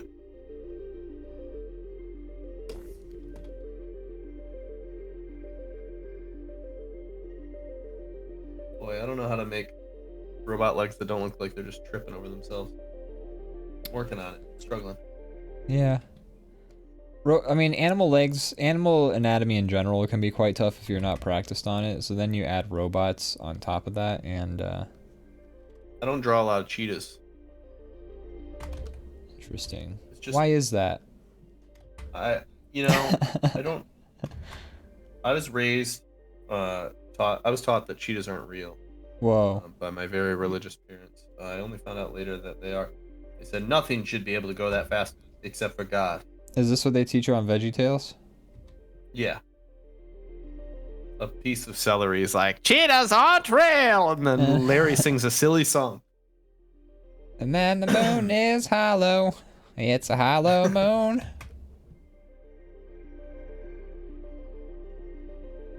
Jesus smoked crack right off a spoon. Oh, the moon is hollow. Whoop-a-doo-doo.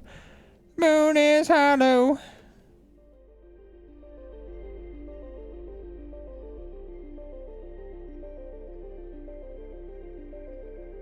Cheetah's not right. Cheetah's looking wrong. What are your favorite Cheetos? I like flaming hot cheetahs. Those are the good ones. Those are good. I'm going to make an executive decision for work. Even though I don't have the time to do it, I'm gonna do it anyway. I believe in you.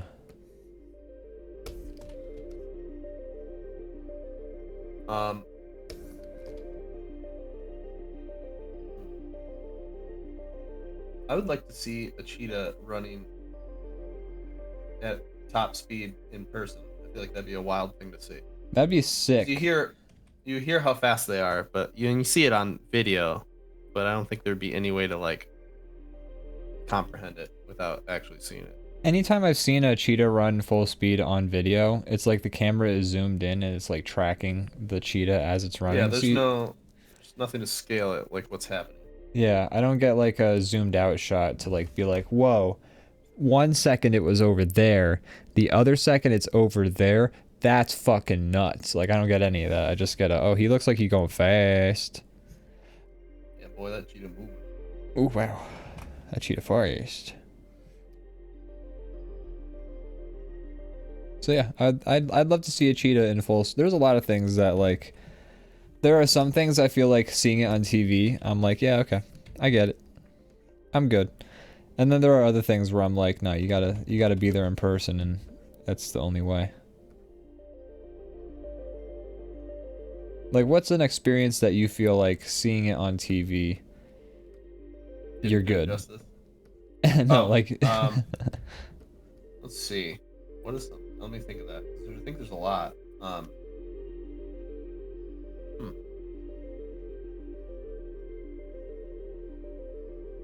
For me, I'd say War. Like, you know, I saw War on TV. Sure, I was like pretty good on that. Don't need that. Yeah, well, sure. There's some things I don't want to see in general. TV's, it's upsetting enough in that regard. Yeah, okay, so that's a whole different way of looking at it. But I'm trying to think of like something that was more like, of a joke. You get the picture from. That's more what I'm thinking, though. That's more the angle I'm interested in. TLV says, I want to see a sloth move super slow in person. Yeah, that'd be cool. I've seen a sloth in person. I feel like I've seen a sloth at the zoo.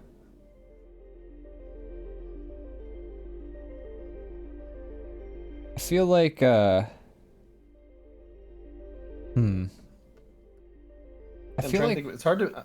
I always struggle with like being put on the spot, but yeah. Whenever I do these hypothetical questions, I just that kind sit of there quietly, like. When I think of fireworks, I think I've seen some fireworks shows where I'm like, wow, that was great, and then other fireworks shows where I'm just like, you know what? I've seen fireworks on TV and that was just as good.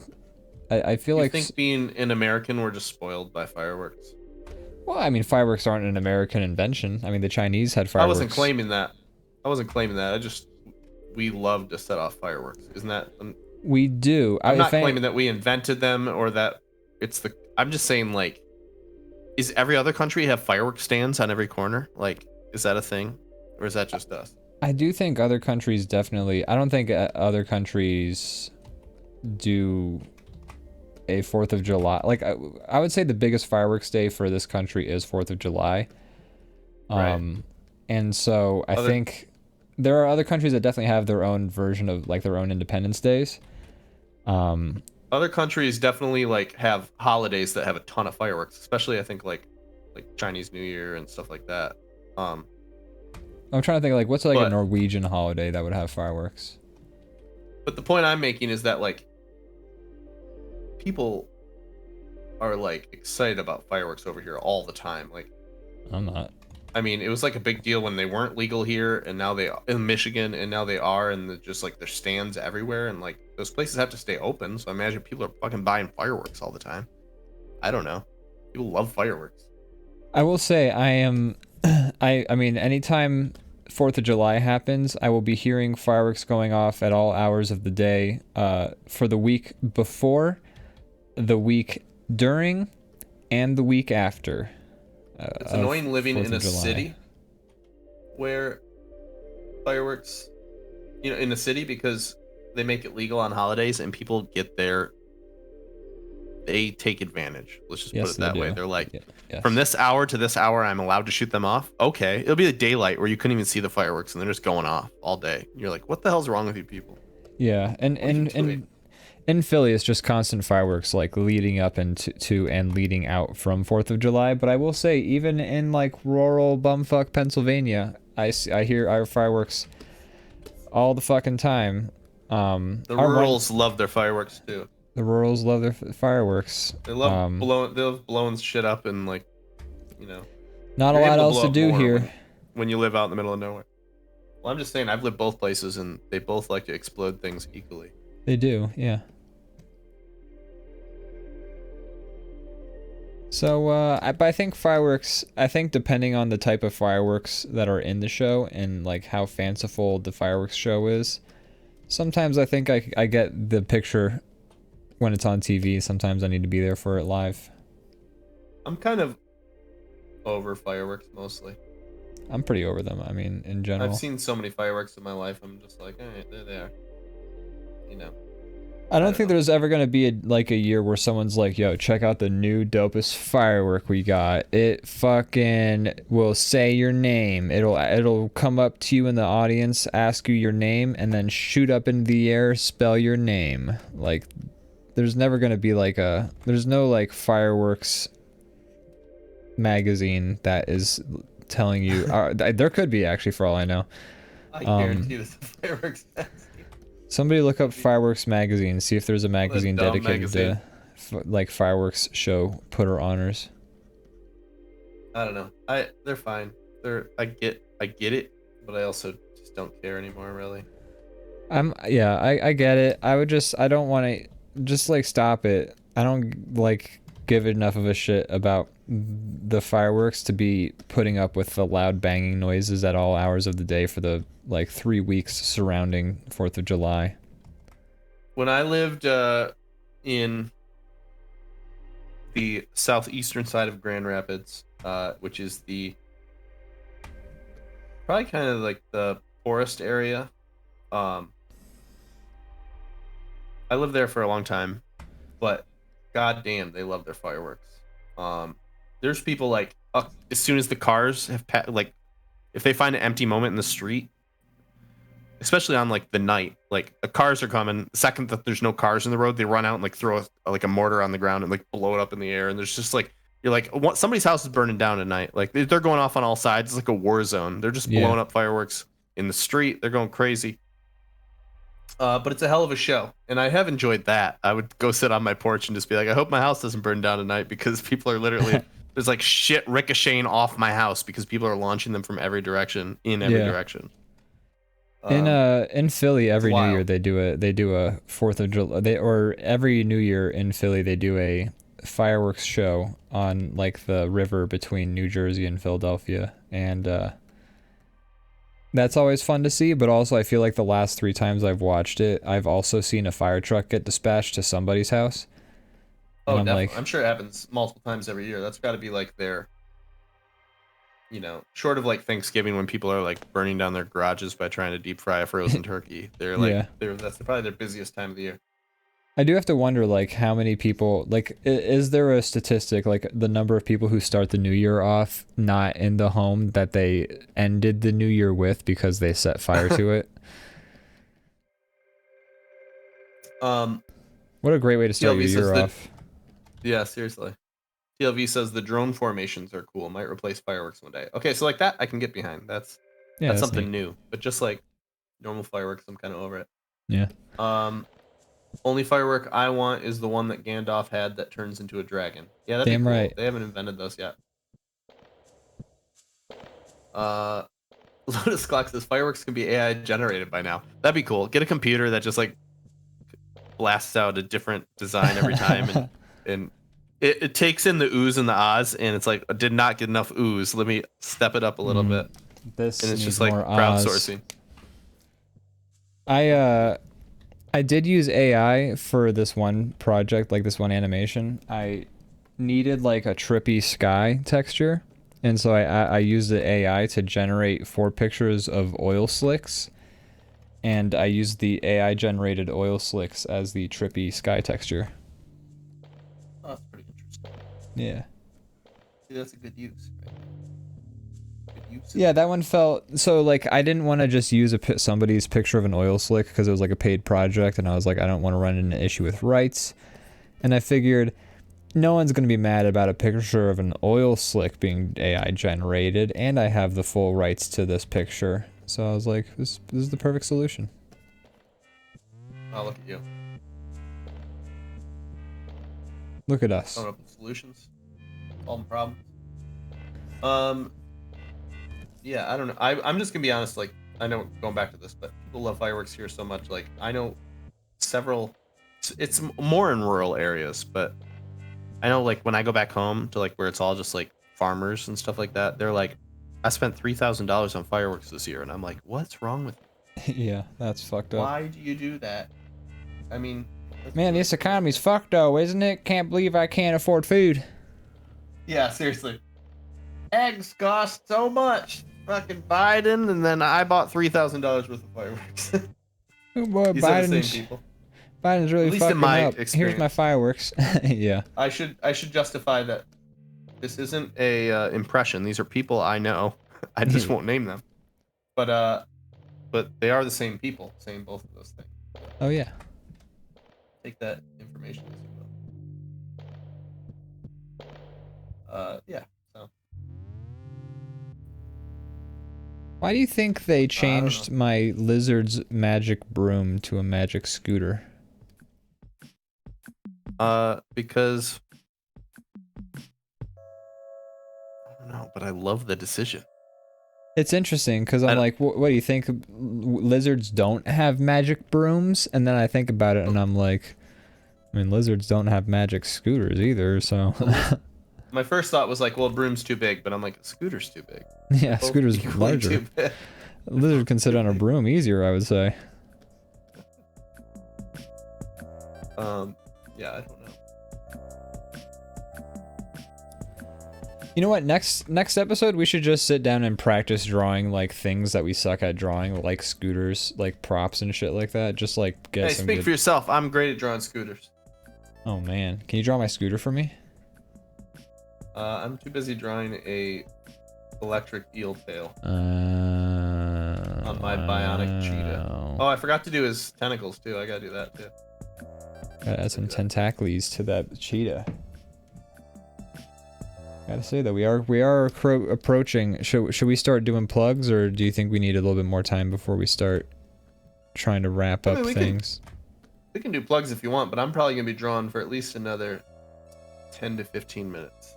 All right. I can't do If plugs you want to for be 10 done, you whole. can be done. I can't do plugs for 10 whole minutes. This scooter is not like a scooter looks.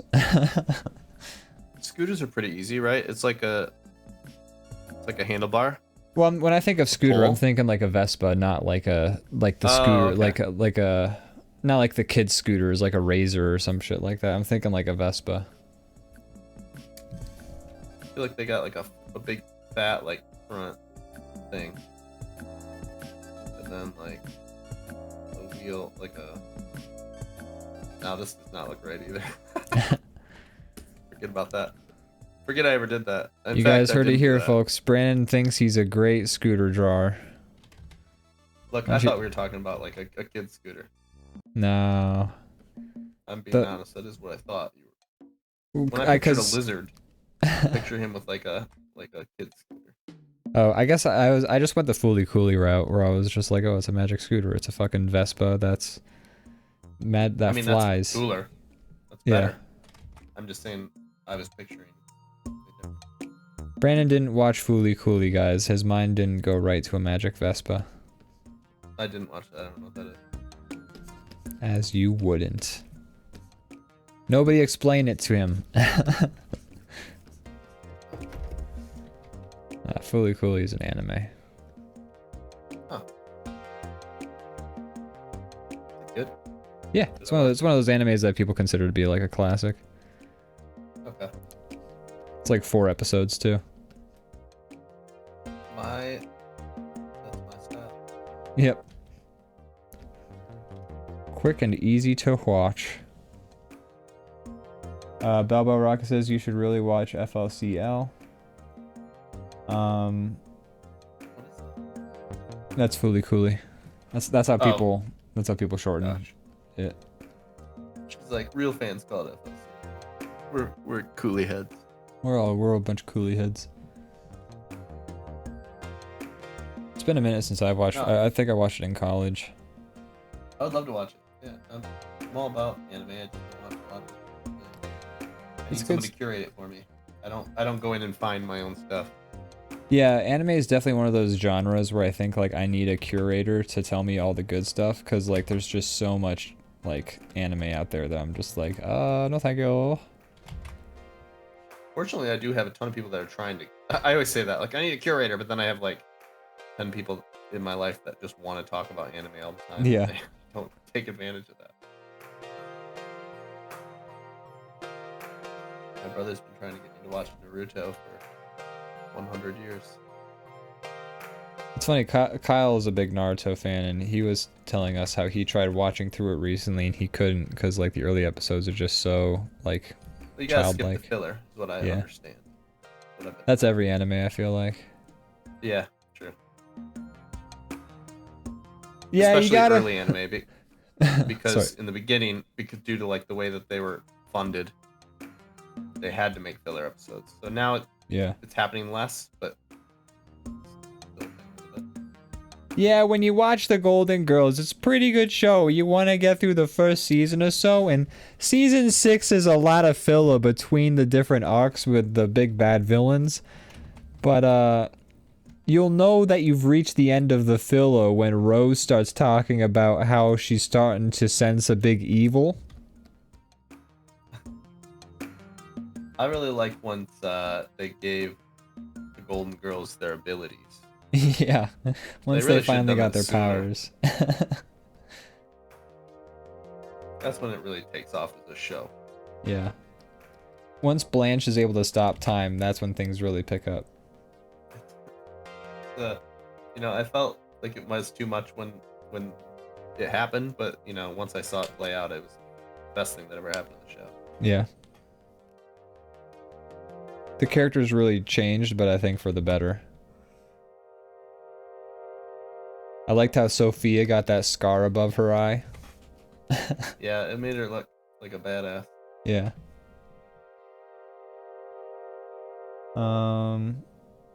It was weird when I don't know the characters' names. That's the problem. I can't do this bit as well as you. Oh no. Of Golden Girls? Yeah, Oh. Which character are you trying to reference? I don't know. It was weird when the one character's soul got trapped inside that ship in a bottle for 2 seasons. It was weird, but Oh, yeah.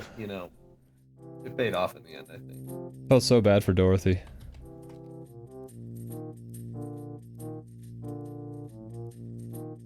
How much Golden Girls have you watched? Not a lot. I watched a lot actually when it was on because my babysitter used to watch it. It was just happening. But I don't think I was appreciating it then at all. Probably not. I could see myself not appreciating that show as a kid. But I keep, especially now, I keep hearing reference like how solid of a show it is. So I should It's a good maybe show. give it a try. Yeah. So it's a very good, it's like great comfort food, but also like they will occasionally like stop the funny to talk about some serious shit. Because, you know, that's how sitcoms. I'd say, I was gonna Do. say that's every good sitcom, right? Like comfort Yeah. food. But dude, okay, I want to talk about something. While Okay. I have you here, and I feel like you're a good person to talk to. I'm having a hard time with Ted Lasso. Okay. I'm in season 2, and I'm starting to lose steam because the show is just too wholesome, and not in a good way. It's just too wholesome. I It's can't pretty be taught, saccharine. like a heartwarming lesson every episode. Enough. You gotta stick with it though, because the way the season ends, it's like whoa. Okay. Well, I'm not saying I'm like swearing it off, but we literally watched 2 episodes back to back, and I was like, "What is this show?" Is what I said out loud by the end of the second episode. They were just trying so hard to make it so wholesome and sweet. Was one of the episodes you watched the Christmas episode? It was. Yeah, everyone complained about that. It was the episode. Christmas one, and then the other one that was right back to back with it was it was the one where. Is it when the head? Is it when the assistant niece. coach? Oh, okay. I don't know. Regardless, it was just like things that were happening were just all too sappy, and I'm like, okay, like I don't hate sappy, but like you gotta have. You can't let the only thing that makes it not sappy be the fact that they curse on the show, and then they're still just like the sweetest thing in the world. Like there needs to be some conflict that's like not immediately fixed in like 10 minutes or 5 minutes. So I I mean, I think I like season 1 better so far. yeah, season 1 was pretty flawless in my opinion. I thought they nailed that season of the show really perfectly. Season 2 is definitely where it wasn't quite the flawless show, but I think it's still a lot of fun, especially when you see how the storyline progresses. But everyone complained about that Christmas episode, and they said it was way too saccharine when it came out. Thank God, because that was one of the episodes that made me just like almost like question just being like done with the show. Yeah. Like I can't do too much. Because Santa Claus is real. Apparently. That was the least offensive part of the episode. Yeah. So yeah, season 2 definitely they kind of overdo it on the sappiness. I think that's because everyone enjoyed that aspect of season 1, so they were like, I guess we'll crank it up for season 2. But there are parts of the season 2 where the storyline isn't as good. It'll be interesting to see how they shape things up with the next season, which I think is also the final one. Yeah, they just started it. I'm gonna renew my Apple once the season's over. You guys started watching it yet? Oh, I see. Yeah. But I'm interested in seeing how it pans out. And so in season 2, they were originally given another 10-episode season, like the first season. And then I guess they won all of those awards that the first season won. And then Apple was like, hey, can you make at least like 2 extra episodes? And they were like, fuck, all right. And so apparently that Christmas episode was one of the ones written to be an additional episode. And then there's one more, and you'll probably know what episode it is when you get to it, because it also is kind of like a weird episode that I was like, okay, let's not do that again. Why are they trying so hard to make it so adorable? It's too adorable. It's not even fun to watch. Because I think that was the big draw for the first season, was like the first season was so wholesome, and it was kind of like, aw, look at that. And I think the first season came right on the heels. Like I think for a while TV has been really mean-spirited.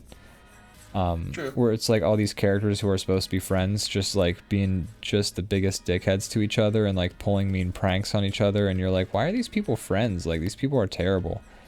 And I feel like there was a lot of mean-spirited TV going on for at least the 2010s. Okay. Okay, so it felt like a breath of fresh air or something like that. I think so, yeah. Fresh. And I think there's been a lot of other TV shows that have been sort of riding that same vibe of like, hey, maybe it'd be nice if these characters who are supposed to be friends actually acted friendly to each other. But I think Ted Lasso was like a show that, especially because like I think Ted Lasso really picked up during pandemic, where everyone was just like they needed something to make their heart not feel like the world was ending or something like that. So I don't know, but I've enjoyed it so far. Season 2 again, not as strong as season 1, but I still liked season 2 overall. There's some characters in it that I like what happens with them, and I like the way the story progresses, and I'm interested in seeing how. I think season 3 is the final season, and I'm interested in seeing how everything shapes up. I did just finish the news about the pandemic thing. No, well, about it being the last season. Oh, okay, gotcha. I did also just finish the latest season of What We Do in the Shadows, which came out last year, like August, I guess, last year, something like that. Yeah, I liked it mostly. It's a good one. Yeah, I liked it too. It's a good show. I got a little tired of the nightclub storyline. Yeah, I knew that was going to be the It was a good season. Yeah, I knew the nightclub was going to be like the ongoing arc of the season, so I was like, okay. Yeah, so did I, but I just, was not super interested in it. As a season-long arc, I didn't think it was strong enough to carry a whole season. Because like for me, I felt like an episode thing. Yeah, I felt like I thought it was going to be an episode thing, and then I was like, it was back the next episode, and I was like, I felt like the entire joke of the nightclub thing was the blood sprinklers, and I was like, that's funny, it's a Blade reference. And then Blade reference, yeah. And then I was like, okay, but we can't just go off of a Blade reference for this whole season. And they did. And then, to be fair, the blood sprinklers did pay off. Yeah. And I did like the season as a whole. Yeah, me too. Still a great show. Still one of the best comedy shows I think that's out there right now. I would agree. I like the lizard. I like that it just... Did it have a jacket and glasses? Yes, in the description. Before you told it was a lizard, or did it add that? Add that when I made it a lizard. It really made some creative choices when you told it was a lizard. It's like, all right, so we're making a kids cartoon here. Yeah, right. Give him a scooter and give him a jacket and sunglasses. But I like those changes, to be honest. They're not bad. They definitely. I appreciate that chatbot was trying to add any personality. Because I think actually what chatbot is doing to come up with the description for this character, I mean, it took the idea that it was a delinquent street ruffian with parking tickets, and it was like, okay, well, clearly this is a bad boy. Bad boys have leather jackets. I think it was smart. They all do. They do. But I think it's interesting to see Chat GPT use one of my favorite. I mean, to be fair, I kind of goaded it into that by supplying as a descriptor just like the lizard's main personality quirk, But I do think that as in character design, one of my favorite things about character design is when a character's physical likeness matches their personality. Like you can kind of get a sense of personality just by looking at what a character looks like. I think that's good design. Totally. Yeah, I love that as well. Most good designs have that going on, I would say. Yeah. Or if they're not doing that, then they're actively subverting it to play with your expectations, There.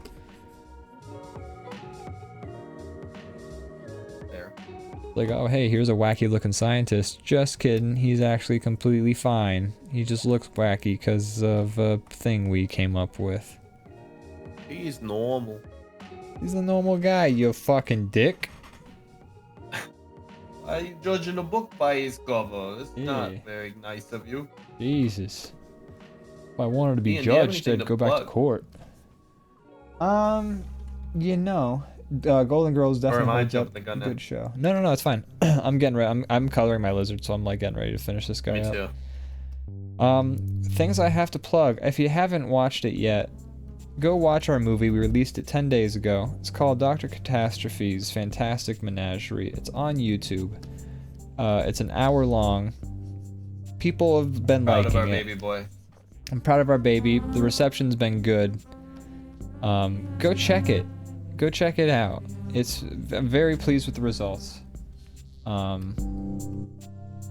I don't have much more to say about it besides we made it in like a week, and then it's up and it's good, and it's there's some technology in it that's going to be part of animations going forward that we make with the DrawBomb name on it, and I'm excited that that's like the first in sort of continuation of our products that we're making. Yeah. Go watch We it. pretty much said it all last week, and this covers it too. But yeah, go watch it. Good. I think, you know. Yeah, I'm pretty biased. happy with I made it. I'm But I biased. liked it.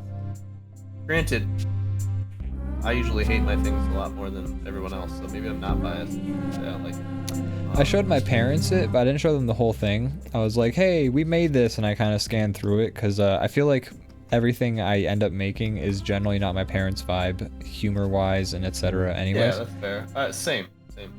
So I kind of like scanned through it, but like, you know, I showed them little like 10-second snippets here and there of each of the monsters, and like the 10-second snippet I showed of the one monster got a laugh out of my mom, so I was like, hey, we didn't have to work that hard for that one.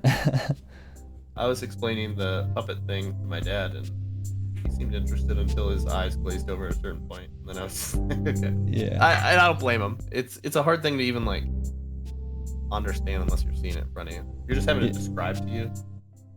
It The best- sounds I mean- like nothing. Yeah, if I had to describe it to like a layman, I'd just be like, yeah, just imagine making flapping gums for a cartoon takes forever, now it takes no time. Yeah, And then they'd be like, I don't get it, what? that's a fun hobby when you get in a job. Yeah, exactly. Nah, my parents are very supportive. I just like to make the joke. I don't know. My But, parents are very supportive too. But yeah, go check it out. I think it's good stuff. Yeah, my parents are very supportive, and I bet they regret it. Maybe we should have been a little less supportive. Maybe we should have said, "Hey, yeah, being an artist is great, but have you considered being a tax accountant?" You know,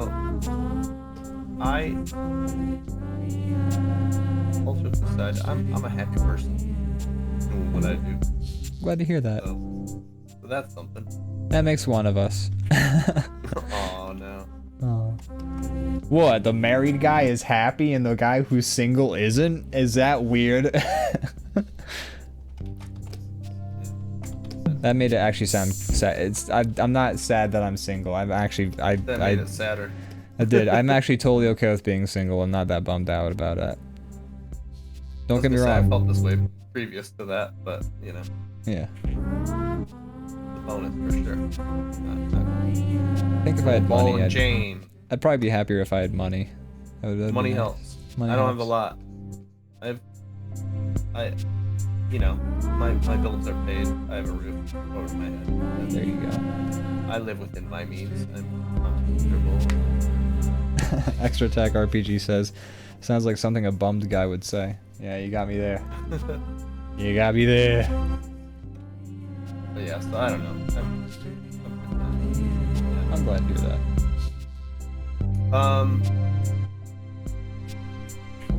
Yeah. So I guess that's that. Now that Not a Ian's bad made it one. awkward.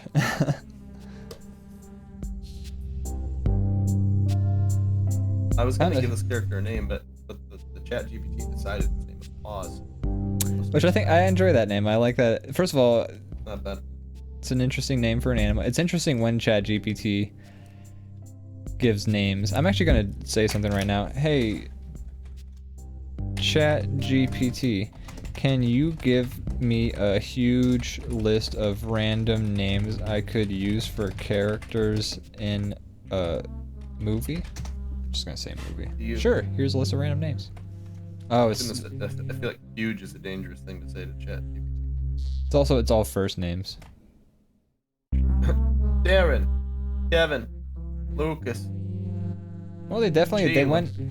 they went out of the order. They chose names that aren't normally picked. Like these are like the names you write for your character in high school for like your like goth, like Serafina, Yeah, understood the Genevieve. assignment. Yeah. Trying to keep it interesting. This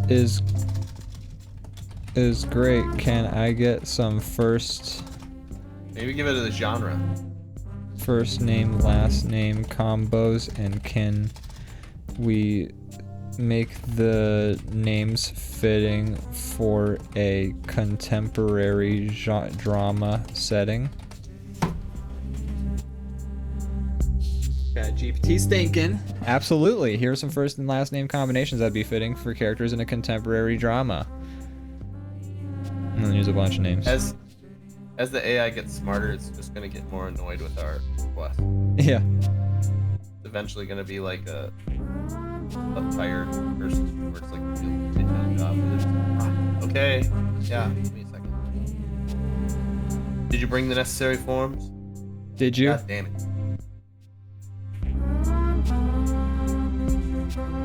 Come on, Chat GPT, catch up. When is Chat GPT gonna do my taxes for me? Probably should be done now. Yeah, true. I bet you it wouldn't even be hard. I bet you give it a year and like there'll be an ability to like export Chat GPT answers to like I'm sure there is already a way to export Chat GPT shit to I would bet other there's formats. several like when you're in like a chat with a person helping you troubleshoot. I bet you a lot of those are AI now. Or Oh, I have no doubt, yeah.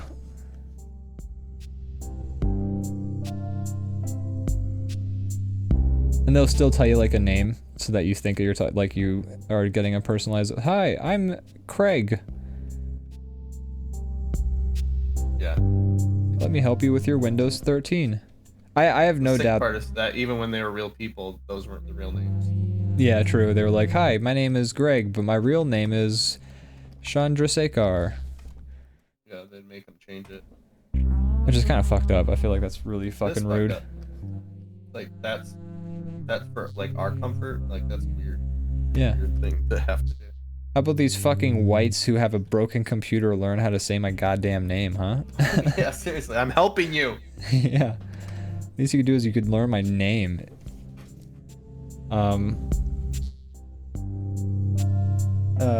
As Cal Scrooby says, don't tell me money don't buy happiness when it so happened that money buy drugs. There you go. I would be very... I very much suspect that like Windows 12 will be fully AI integrated. Like Windows 10 and like 11 has like Cortana in it, which is like, you know, their first attempt at an voice assisted sort of thing. But now that AI has really gotten to a point where it's actually functional. I'm sure that Cortana is going to become like a core feature of Windows 12 and like, you know, I'm sure Clippy's gonna make a comeback as like an actual AI too. You know, there's like a lot of people been like kind of debating like where could Microsoft implement AI into their operating system, and truly there are a million possibilities. Yeah, that's true. I didn't think about that. But yeah, you're totally right. Did they give my lizard a name? Ask. Oh yeah. Hey, what's a good name for that lizard I had you describe earlier?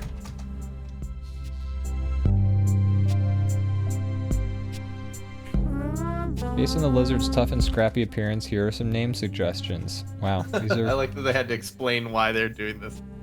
Like, okay, so here the following names are going to be the way they are because of how tough and scrappy the lizard I created was. It's still giving names. It's up to 20 names right now. Give me the highlight. I'm just gonna read through them because they're all pretty good. Spike, Rebel, Viper, Rascal, Blaze, Fang, Slash, Spike. That was 8 and 1 are the same. Gator, Turbo, Thrasher, Ripper, Sable, Striker, Zephyr, Thunder, Nitro, Diesel, Dagger, and Riptide. Whoa. I'm gonna go with Those are Spike. cool. The Yeah, name's so Spike. nice they listed it twice. They didn't need to list 20. The first one was good. Yeah. Stop drilling, you struck oil. Got pause over here. Complete. I love it. Pause is looking fresh. That thing, you stay away from that thing. Well, it said it could kill you by touching you. So yeah, you definitely stay away from that thing. And it can move 80 miles an hour.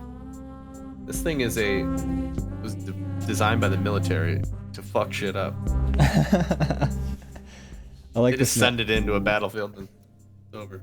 I like the snake tail. This is very much like a chimera, like the Greek chimera, you know? It is, yeah, it kind of is. If the cheetah was a lion and instead of an octopus you mixed in an eagle, you'd have a chimera. Yeah. So you're working on the Gex reboot over here? Yeah. This one he even more of his dialogue is just straight movie quotes. Racist. Or racist things too. He does how many Asian accents during this Like game? 80. Well, they're actually just one Asian accent, but it's to represent 80 different countries in like East Asia. Ah, yes. Naturally. As well as South Asia. God. Well, I think we nailed it. I think we did it. We did Yeah. it, man. Wow. Best one yet. Best one, best show. Even better than the offensive last episode we did, which I still have to upload. I don't know what you're talking about. I don't recall. What? No one go back and watch any of our previous episodes ever. Just don't. Don't bother. Don't bother. But you know what you should bother is subscribe to our social media stuff, our YouTube, our Instagram, our Twitter, our TikTok, if you use any of those platforms. That's right. Follow us on here. We're gonna be trying to do more stuff. Maybe I'll stream tomorrow. Maybe I won't. There's a good chance I won't, but I might. You know, so you know, if you like the possibility of entertainment, then you should subscribe. Someday we'll stream more. Yeah. Today is not that day.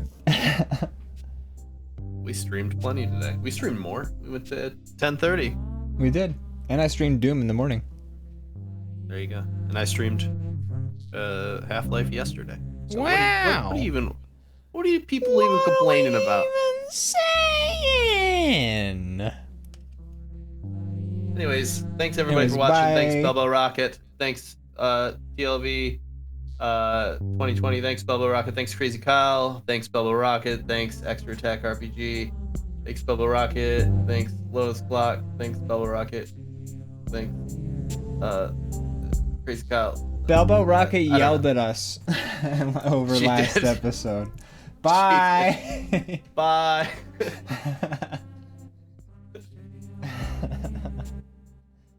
We got yelled at.